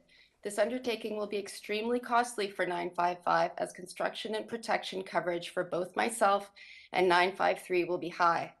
The potential forced costs are many that will need to be covered by 955, and I will certainly give no permission for use of the shared party wall unless that is agreed to. Our buildings are built on sand with soft brick and will require costly underpinning as well as pre- and post-building condition monitoring contracts. Each snow load will require a re-engineering of my roof. Extra snow load will require re-engineering of my roof to be able to withstand that load. Extra snow melt means potential basement flooding issues, external water tap relocation and plumbing, possible breaker box relocation and damage will be further costs that will be required to be covered. My building is both my home and my livelihood. This proposal will disturb both dramatically. I will lose most of my daylight. I provided light studies in my submissions. The light loss means higher electrical bills, the loss of my pollinator garden and my crabapple tree. The 3-story shadow will keep snow frozen long past when elsewhere has thawed, and the garden will be toast. The restored 1920s garage has provided space for retreat, music, art, poetry, book readings. It means a great deal to me and seems to affect everyone who steps into it. It has been adopted by the neighborhood as a local treasure. Both the garage and the garden offer respite from the detrimental effects of living on Kingston Road. The noise, the traffic, the dirt, the pollution, the honking of horns, and the blaring of subwoofers and motorcycle engines. I can't open my front windows. A 3-story concrete block wall will capture those sounds out in the back and reflect them down to me.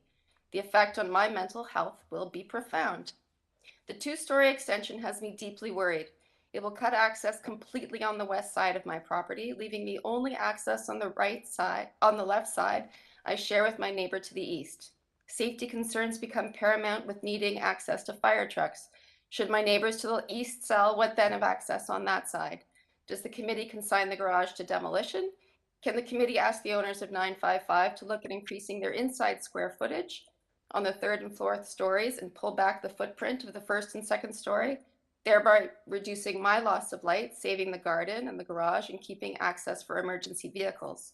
This building proposal as is will be one that will require heavy machinery and trucks for many months, if not a year, maybe more, as we have seen delays upend construction sites due to financial issues, supply issues, labor issues, but especially as this alley is not a throughway and there is no room for trucks with our private parking.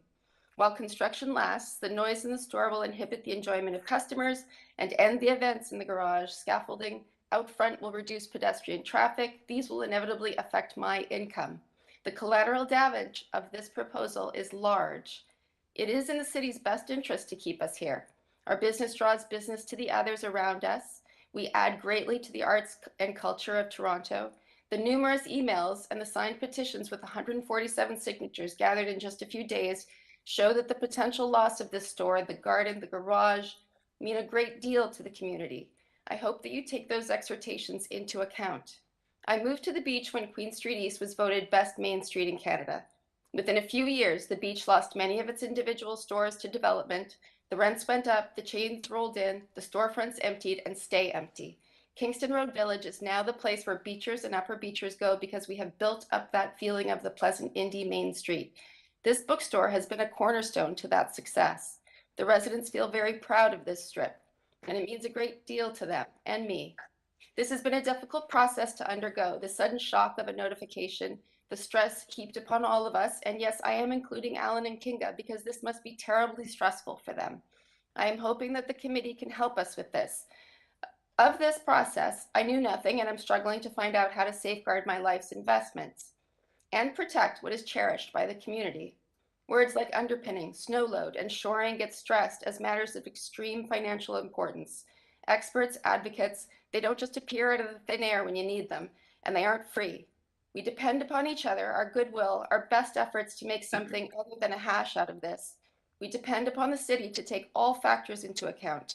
I am hoping that you read my submissions and understand what I and the outpouring of public concern show is at stake here. Not every block, not every life along Kingston Road is expendable for quote-unquote mixed-use density. Thank you. Thank you very much. Any questions, panel members? Seeing none? Okay, thanks. Next speaker. Madam Chair, we've emailed and called Pauline Gurdon, and it seems like they are not with us. Alrighty. So we can move on to Leo and Susan. Anso. Yeah.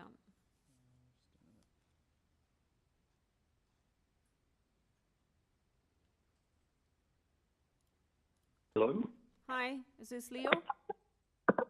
this is Leo, Madam Chair and members of the committee. My wife is the owner of 959 Kingston Road, 2 doors east of the subject property. Our reasons for objecting are as follows, more in a structural sense. The first one, just to advise the committee, these buildings were built 100 years ago. The principal walls are built up of a soft backup brick, both externally and internally. Towards the roof, the bricks are loose, especially around the roof joists and the separate ceiling joists. And we know this because we recently had our ceilings replaced and the roof insulated. The footings are loose, laid backup brick, 2 courses high, and these are all bearing on a soft sand base. And that was shown when we renovated the building back in '85, down below. Therefore, are these walls, footings, and soil able to sustain the increased load of the 3rd and 4th floor, plus the additional snow load created by these 3rd and 4th floor? Item 3 is the proposed excavation shored upon up, or are we prepared for neighboring cave-ins on each side of the property because of the loose sand base? The increased snow load caused by the proposed development, especially on 953 and 957 roofs, have been need to be addressed. That the present hemlock roof joists have a permanent deflection already in them, and the spans are at their greatest where the 3rd and 4th stories are. Item 4, the truss of spatial separation is reviewed and clarified as well. I won't go into 957 and the importance of her rear yard and garage because that's already been discussed. In closing, no consultation occurred except for a brief verbal, "We are making more space for our home," with no discussion on increased commercial space. We believe this application should be deferred so that city planner and residence owners with a proponent to establish a reasonable solution to the proposed development as it occurs right now. Thank you. Thank you, sir. Any questions? All right. Thank you, Mr. Ansel. Do we have Lisa Tremblay?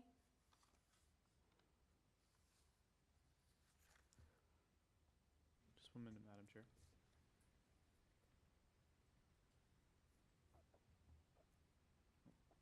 We emailed and called Lisa. It appears No. that she's not What with us about either. the next one? So Heather Loy will be the next speaker. Heather, you've been unmuted. You can go ahead. Hi, I'm Heather Loy. I'm at 953 Kingston Road. Can you hear me? I can. Go ahead. Great. Okay. I am directly to the west, and we share a party wall as well as our walls on the 2nd floor at the front. I'm opposed to the build basically on the plan as it stands. My biggest problems are they're 3.5 inches over my property line.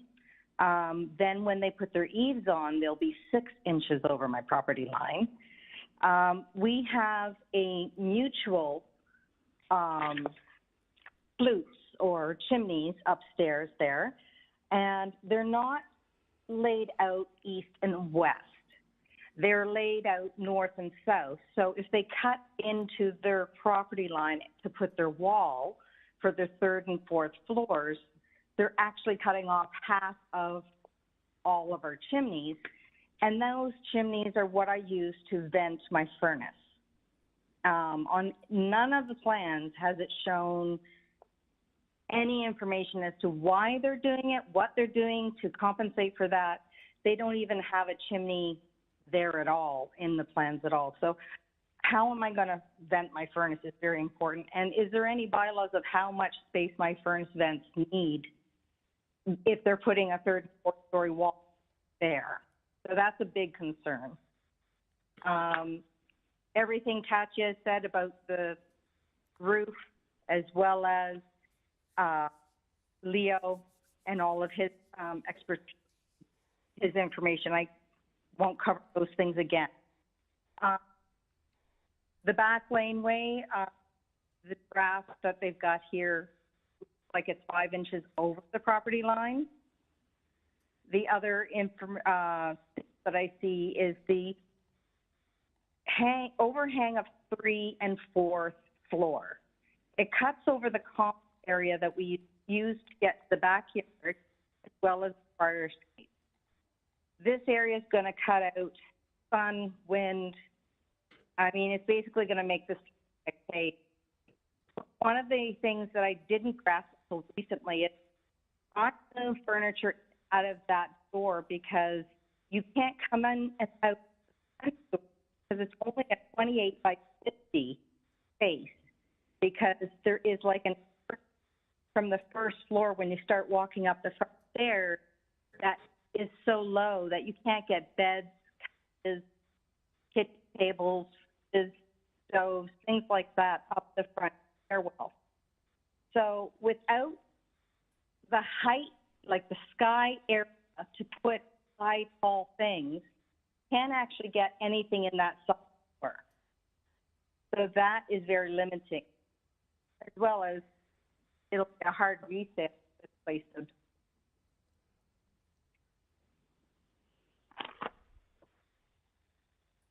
Sorry, just going through things. Okay. I have some issues with the doors that they've set. I'm wondering with my windows on the east side of my place, are they going to have the doors on their wall facing my windows? I can't understand the square footage where they're putting their doors. I just see 3 doors without any markings as to if it's going to be in my bathroom window or what the privacy concern. And my first information from Alan was that he was going to put for his family, and now I'm hit with there's 3 units across from me. So more traffic, less privacy, and I'd like to see some screening on their patios because my backyard's full. And this will totally affect my business and Are at a low you like moving back and forth from your mic because you're cutting in and out a lot? Oh, I'm sorry. I have you on speakerphone. Oh, maybe that's why. Maybe just stay close to the speaker. I'll take you off speakerphone. Is that better? Yeah.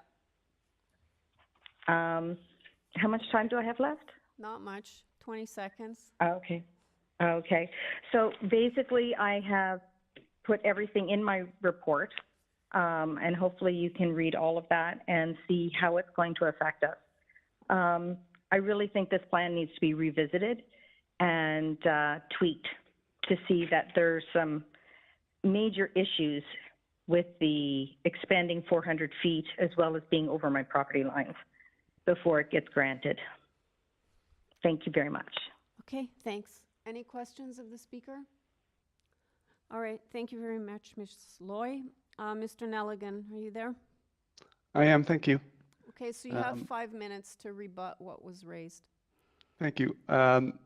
So I've heard everything that was said by the neighbors, and I've read the many letters on file, and it strikes me that the majority of the opposition to this proposal is either related to impacts of construction, which are beyond the authority of this committee and not a legitimate land use planning ground, or they're not related to the variances being sought before you.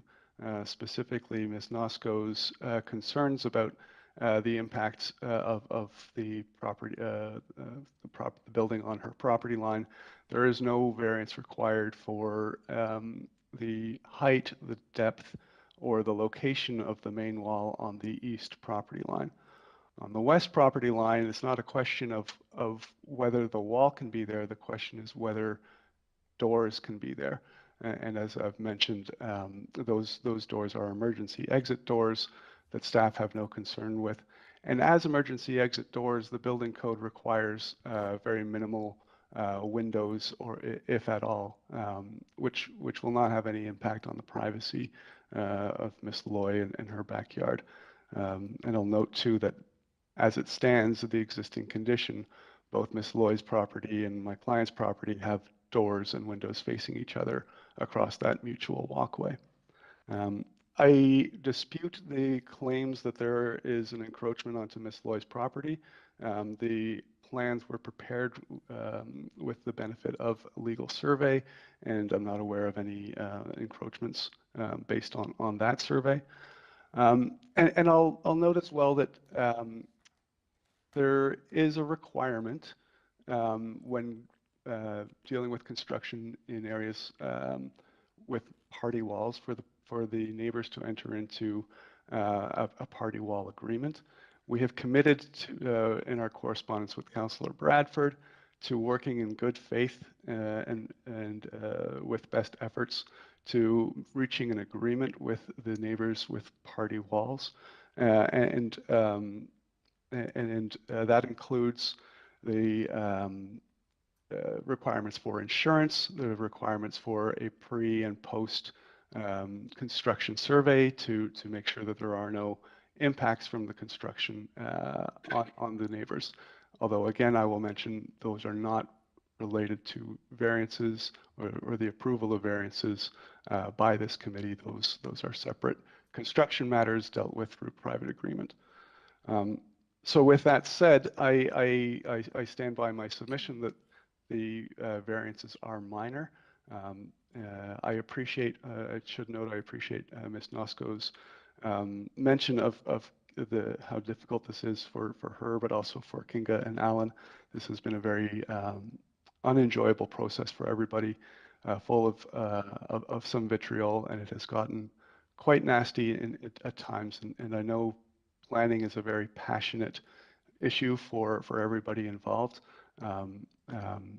but at some points it can become very disturbing for those involved. And I hope that this gets approved and can be resolved in an amicable way, because as I mentioned, this is where my clients also live, work, own, and intend to raise their family. So we're all looking to make best neighbors here.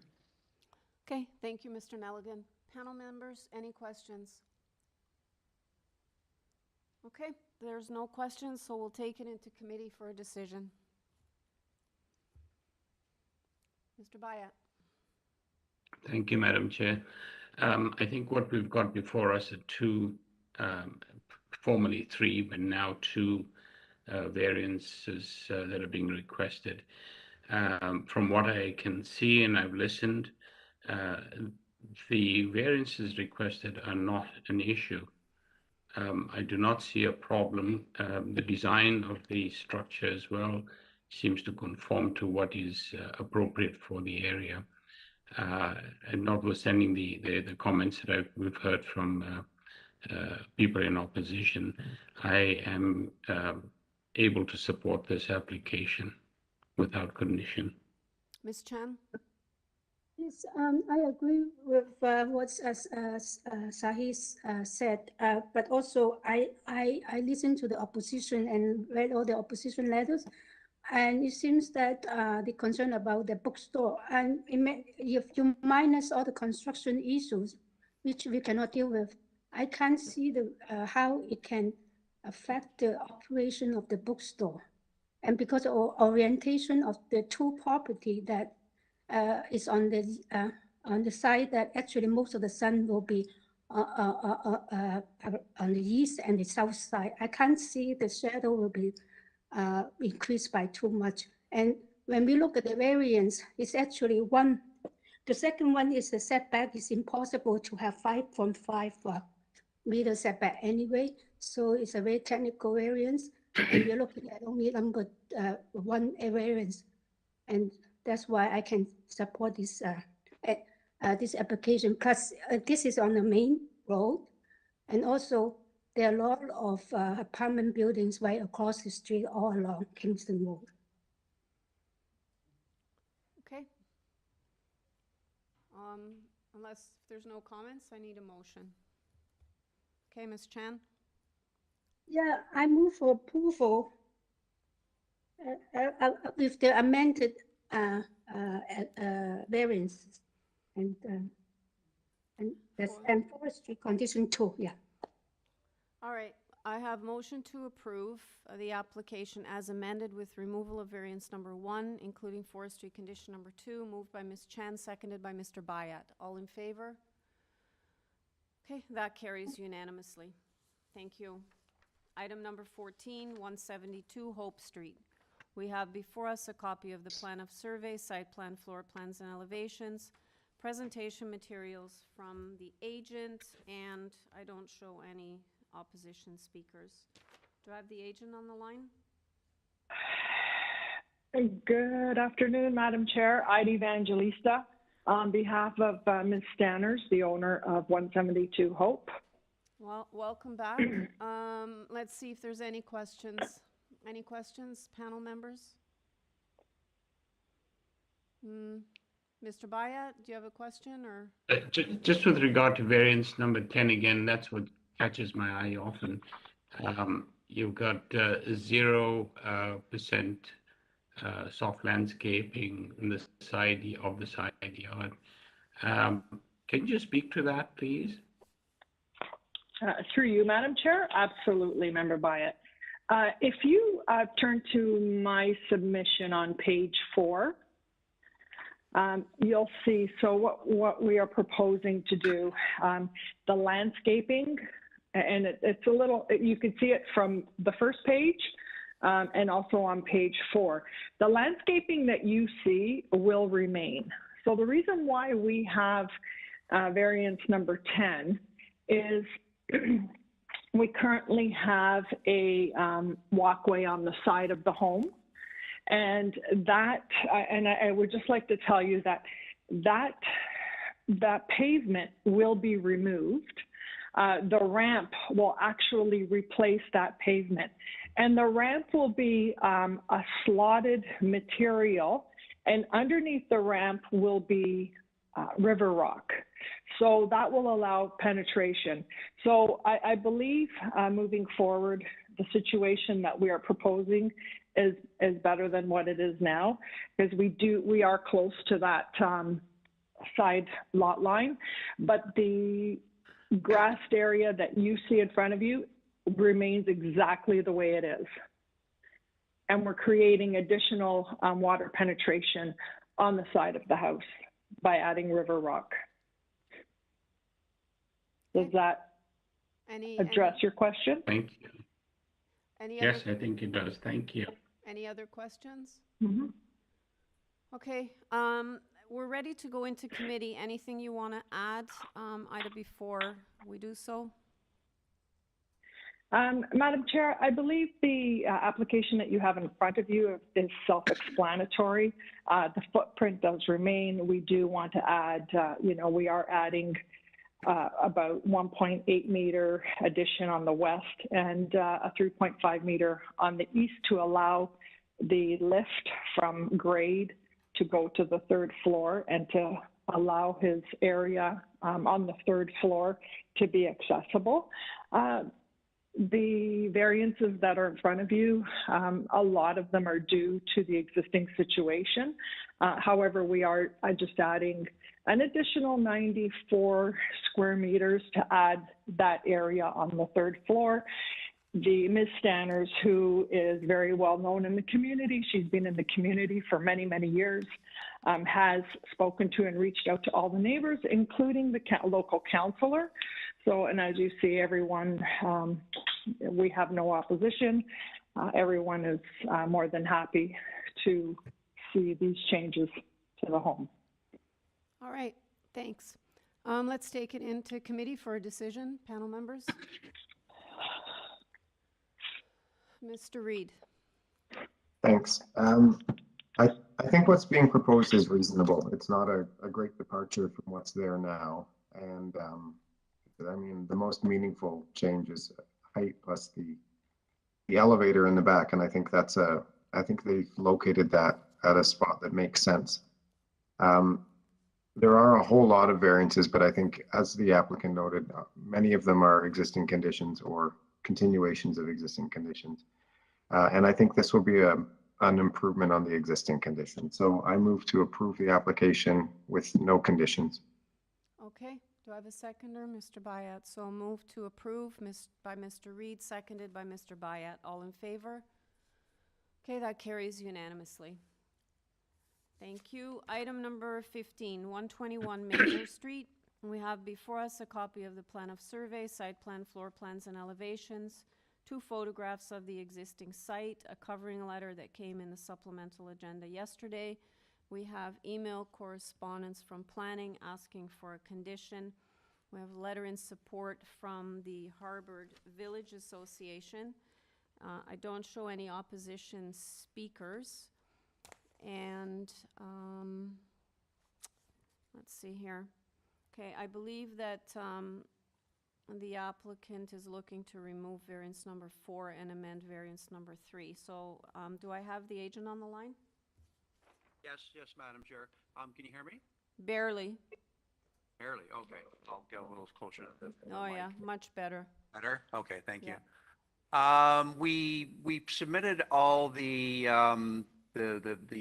revised plans and the revised zoning a week ago, so it only got onto the AIC portal yesterday, which is unfortunate. But anyway, Well, that's fine, like, we've read it. I just need you to formally confirm that you're removing variance number, if my notes are correct, you're removing variance number 4, and you're amending variance number 3 to 1.374, which equals 194.75 meters square.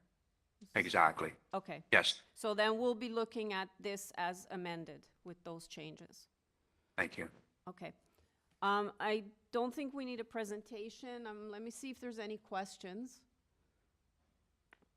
No questions. So we're ready to go into committee, but if there's something you want to add, feel free. That's not in the submissions. We basically had an earlier proposal. We had some comment from city planning and from the Harvard Village Residents Association, and I believe from the letters that you have, we addressed both groups, and we've come up with a proposal that we think is benefit to everybody. And you're aware of the planning condition, right? Yes, and we have that they're on the plan already. Okay, great. All right, so let's take it into committee for a decision. Panel members, Ms. Chan? Yes, I agree that this proposal is reasonable. And also, I really like that they delete variance number 4, because we do need soft landscaping every inch of it. And I would like to move for approval with the planning condition and also with the amended agenda. Okay, do I have a seconder? Mr. Chang. All right, so motion to approve the application as amended with the removal variance number 4. Variance number 3 reads 1.374, which equals 194.75 meters squared, and the planning condition as per their email. Moved by Ms. Chan, seconded by Mr. Chang. All in favor? That carries unanimously. Okay, thank you. Item number 16, 1041 St. Clarence Avenue. We have before us a copy of the plan of survey, site plan, floor plans, and elevations, a previous decision affecting the property, covering letter from the agent that came in the supplemental, as well as concern expressed by 1039 St. Clarence, which is adjacent, and I believe it was the concerns related to the depth of the stairs and the setback. Okay, do I have the agent on the line?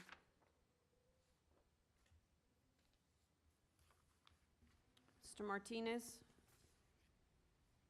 Juan Martinez, you've been unmuted. You can go ahead.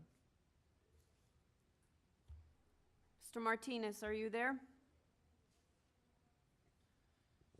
Madam Chair, they've been on. Good afternoon, Madam Chair. Can you hear me? I can now. Okay, sorry about that. No Just worries. unmuted myself. Okay, if you can just identify yourself, and then I think I have one speaker, assuming. Madam Chair, they're in interest, so. So, okay. Mr. Martinez, can you give me 1 second? I'm just going to see if the speaker wants to express a concern or if we need a full presentation or not. Arminio Riccioni, you've been unmuted. You can go ahead. Arminio, you there? Oh, they just muted themselves. You keep muting yourself. Hello? Yep. Yeah, okay, don't touch hi. any, yeah, don't touch any more buttons now, we can hear you. Oh, perfect. Yeah. Okay. My name's Arminio Riccioni, and I'm from 1039 St. Clarence, the immediate house below, south. Okay, do you need a full presentation, or do you just want to express your concern, and then I'll go back to the agent to see if he can address it? Oh, I just have a concern over the garage. Okay. I'm not really in support of the proposed garage. Basically, because of the setback, I want to make sure that, you know, the setback is respected, you know, from the property line. And there is an existing fence now, and I prefer not to have it removed Okay. before the garage is built. So that's my only concern. Basically, it's just the setback of the garage, and where it's going to be placed All right. from the lot line. Okay, and you're concerned about the fence. So let me just go to Mr. Martinez, the agent, and see how he can respond to that. Are you there, Mr. Martinez?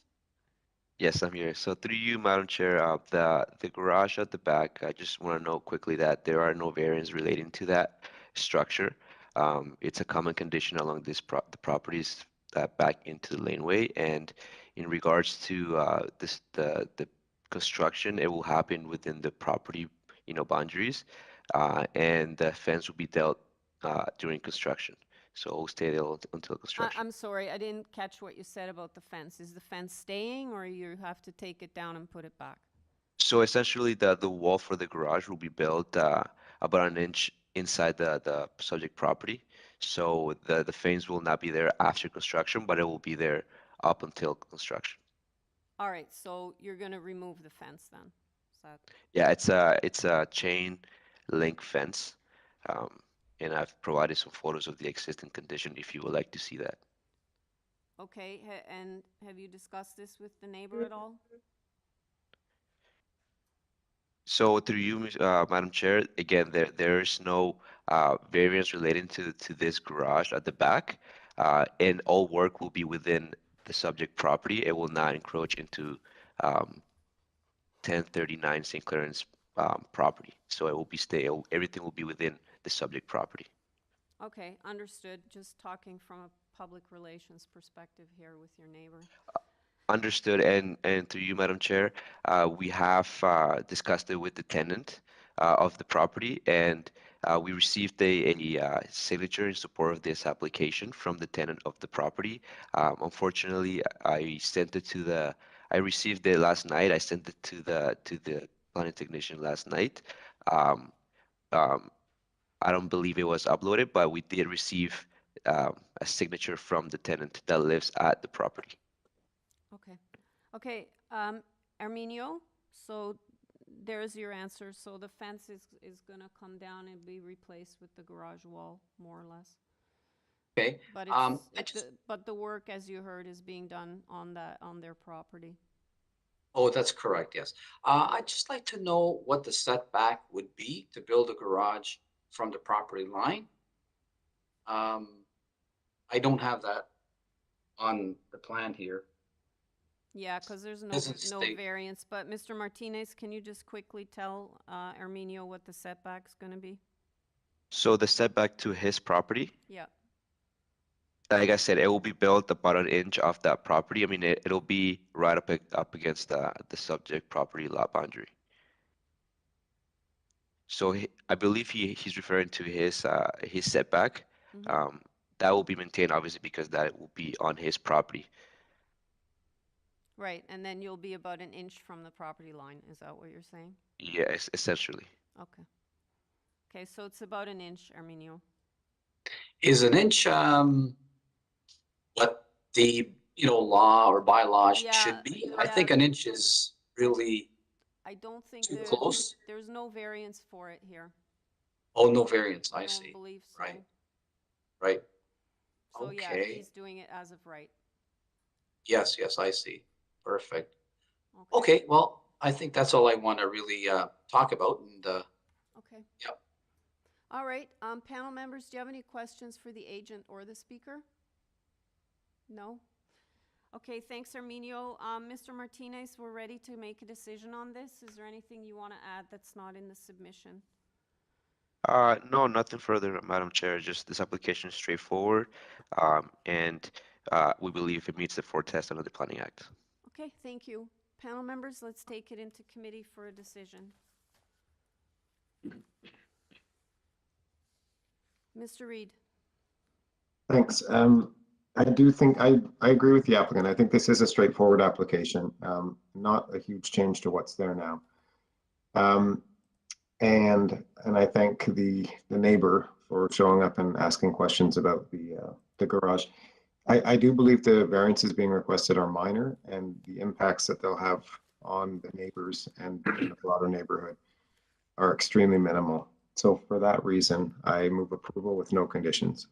Okay. So motion to approve, moved by Mr. Reed, seconded by Mr. Bayat. All in favor? That carries unanimously. Thank you. Okay, item number 17, 168 Fulton Avenue. We have before us a copy of the plan of survey, site plan, floor plans, and elevations. Copy of revised site plan, 7 photographs of trees. We have a tree site plan from the applicant and 8 form letters in support. And that includes number 166 and 170, both adjacent neighbors. And I only have the agent listed as a speaker. Are you on the line? I am. This is Eric Martin. Hi. I don't think we need a presentation. Any questions, panel members, for Mr. Martin? Sir, we have no questions. We're ready to take it into committee to make a decision. Anything you want to add? Is there anything you want to add? No? Perhaps just that the neighbor to the west, I believe, already has an addition on the 3rd floor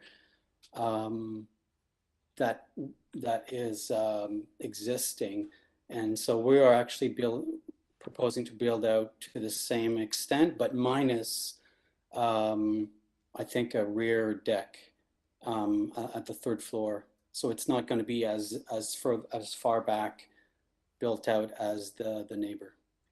Okay. That's it. All right, thanks. All right, panel members, let's take it into committee. Ms. Chan. Okay.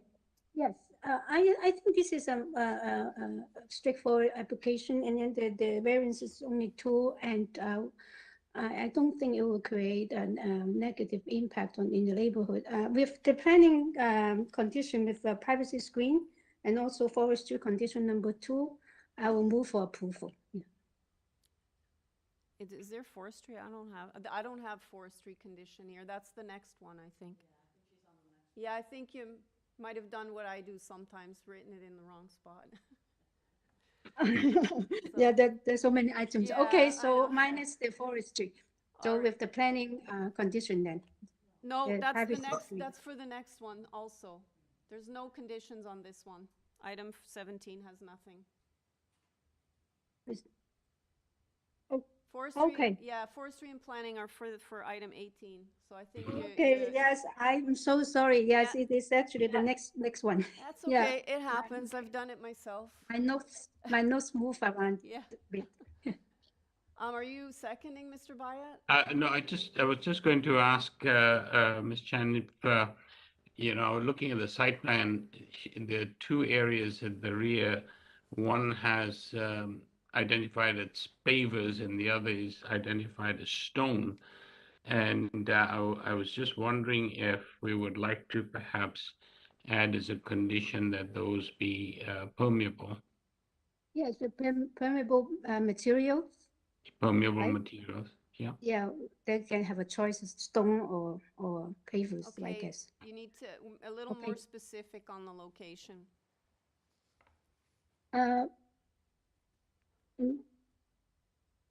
It's the rear yard. Okay.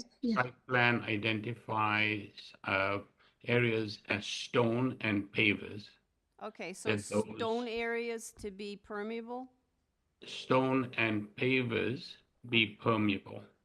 Okay.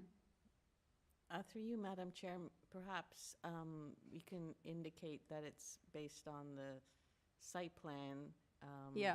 That the areas, pavers and stone identified on the site plan be permeable pavers. Yeah, that's fine. So, Excellent. That's good. That's good. Yeah. okay, so then that's moved by Ms. Chan, seconded by you, Mr. Bayat? Yes, certainly, Madam Okay, Chair. so all in favor with that condition that the areas indicated as stone and pavers on the site plan are to be permeable? Okay, all in favor? That carries unanimously. Item number 18, 40 Glen Oak Drive. We have before us a copy of the plan of survey, site plan, floor plans, and elevations, covering letter from the agent, email correspondence from planning asking for a condition, forestry's asking for condition number 2. And we have support letters from 12 Sandwick and 27 Glen Oak Drive. And let's see here. Just want to make note that the agent's covering letter indicates that the existing FSI is 0.41, so they're not asking for a big variance on that, and we have 2 variances before us. So do I have the agent on the line? Good morning, Madam Chair. Jay Smith. I'm the agent for the application at 40 Glen Oak Drive. Okay, we have no speakers. Are there any questions? There's no questions, Mr. Smith. We're actually ready to go into committee. Is there anything you want to add before we do so? The forestry condition, I did not see any forestry report on the AIC. We're fine if it is there. We just didn't see any correspondence on the AIC for it. Just give me a second. I can't remember where forestry report. Yeah, it's actually in the standard agenda. It didn't come late, so it's hang on, item 18. Yeah, it's forestry condition number 2, which is submission of a complete application for permit to injure or remove a privately owned tree. That's what it is. That's fine, Madam Chair. Thank you very much. Okay, you're welcome. Okay, let's take it into committee for a decision. Ms. Chan. I just, sorry. I'm just thinking I should do this one because I thought it was the last one. Oh, yeah. Okay. Yes, okay. I looked through the material. I think the variances are minor, and I like to move for approval with the forestry condition 2, and also the planning condition of privacy screen, the second floor balcony. Okay, do I have a seconder? Mr. Reed, so that motion with forestry condition 2, the planning condition, moved by Ms. Chan, seconded by Mr. Reed. All in favor? Okay, that carries unanimously. Thank you, Madam Chair. Thank you. Item number 19, 4 Stanhope Avenue. We have before us a copy of the plan of survey, site plan, and 7 photographs of the property and trees, a covering letter from the agent, and 7 form letters in support, and that includes both adjacent neighbors at number 2 and 6 Stanhope, as well as properties on O'Connor Drive. Okay, do I have the agent on the line? Yes, Madam Chair, Zoran Tirnanik is here. Okay, we have 1 variance before us, panel members. Any questions for the agent? Mr. Zoran or Mr. Ternanik, we're ready to go into committee. Anything you want to add that's not in the submissions? Just very briefly, I hope the committee understand that we are talking only about 60% of the front elevation. The side and rear, it's all existing, and the front side and rear walls are at 6.7 meters, which is way below the maximum, and the front is occupying only 60% of the front wall. So that's the only issue that we are asking for, a small parapet to cover existing roof, which didn't go well with the overall design. That's all. All right, thank you. And panel members, you ready to take it into committee then? Mr. Bayat? Thank you, Madam Chair. I was just going to note that this is probably the least complicated application so far. I have no problems with moving a motion to approve as is.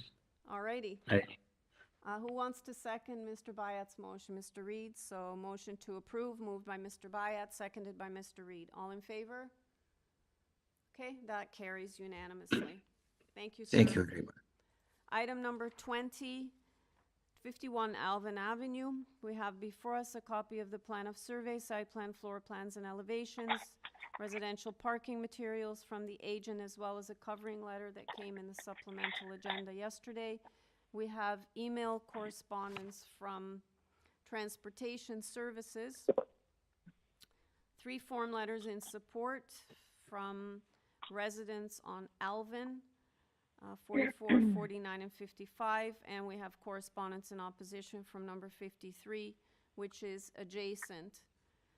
And I'm not showing any speakers other than the agent. So, do I have the agent on the line? Good afternoon. Hi, you're still with us. Yes. Oh, yes. All right.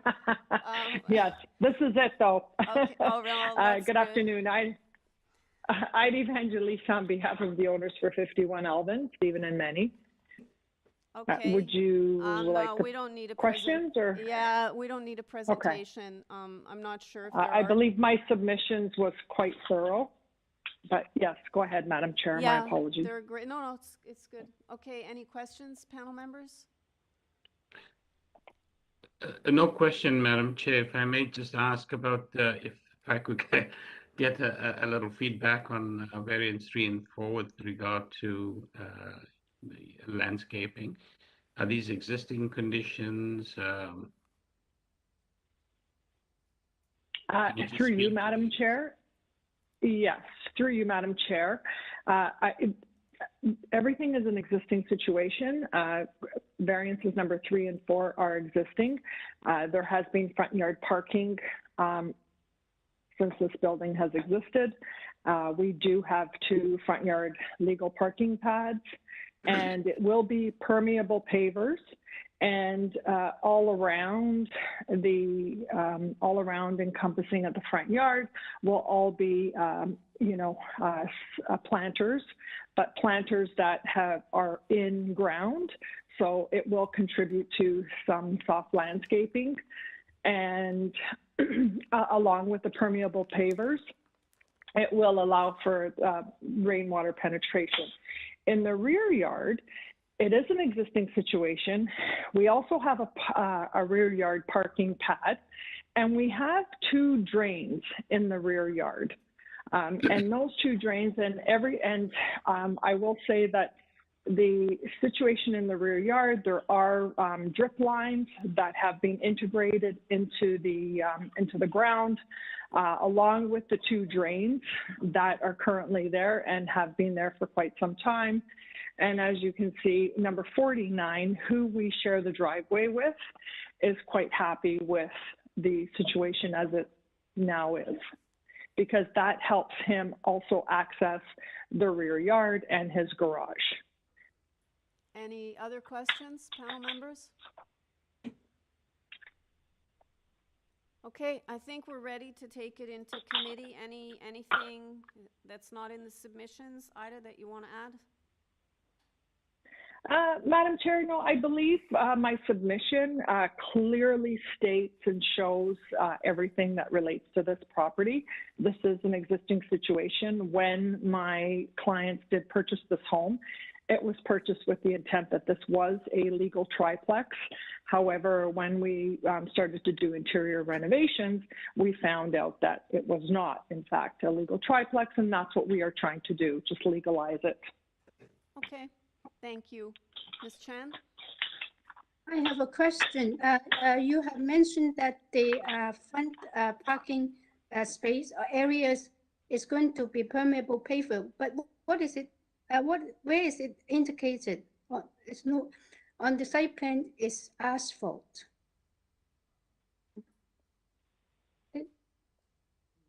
On the site plan, it does state, through you, Madam Chair, member, yes, it does. That's what the existing situation was. That related to the existing situation of what it was. However, moving forward, and as you could see from the pictures, the owners are taking, quite some time to make this into a very attractive home. And but moving forward, the asphalt has been removed, as you see from the first picture on the subject property, and they will be installing permeable. So if we put a condition on, you're okay with that because you're doing it anyway, right? I believe so, yes. Okay. So does that satisfy you then, Ms. Chan? We'll just put a condition on because that way we'll be assured it'll be permeable pavers. Yeah, but on the site plan, there's also like the driveway or what's the extent of this permeable paving? The entire front yard is going to be permeable? Right. Where? So if you refer to the site plan, you'll see where it shows planter, right? And then you'll see the double line. So that will all be planting product, trees, shrubbery. And then adjacent to that, there will be some sod. And then the permeable will be the 2 parking pads. So if we can, so the condition should be limited to the front parking areas Yes. for permeable pavers. Yes. Okay.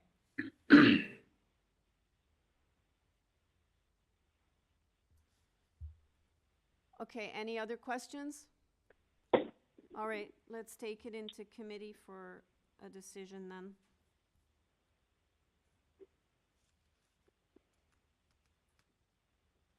Mr. Bayat? Thank you, Madam Chair. I'd like to move approval of this application with the condition that the front parking pads be constructed of permeable materials. Okay. I believe there are no other conditions. No. Who would like to second that? Ms. Chang or Mr. Chang, did you have your hand up? I thought I saw it, but maybe not. All right. So a motion to approve, including a condition that the front parking areas be constructed with permeable pavers, moved by Mr. Bayat, seconded by Mr. Chang. All in favor? That carries unanimously. Okay, this concludes the morning session. So I'll see everybody back at 2 o'clock. Thanks, everyone. See you later.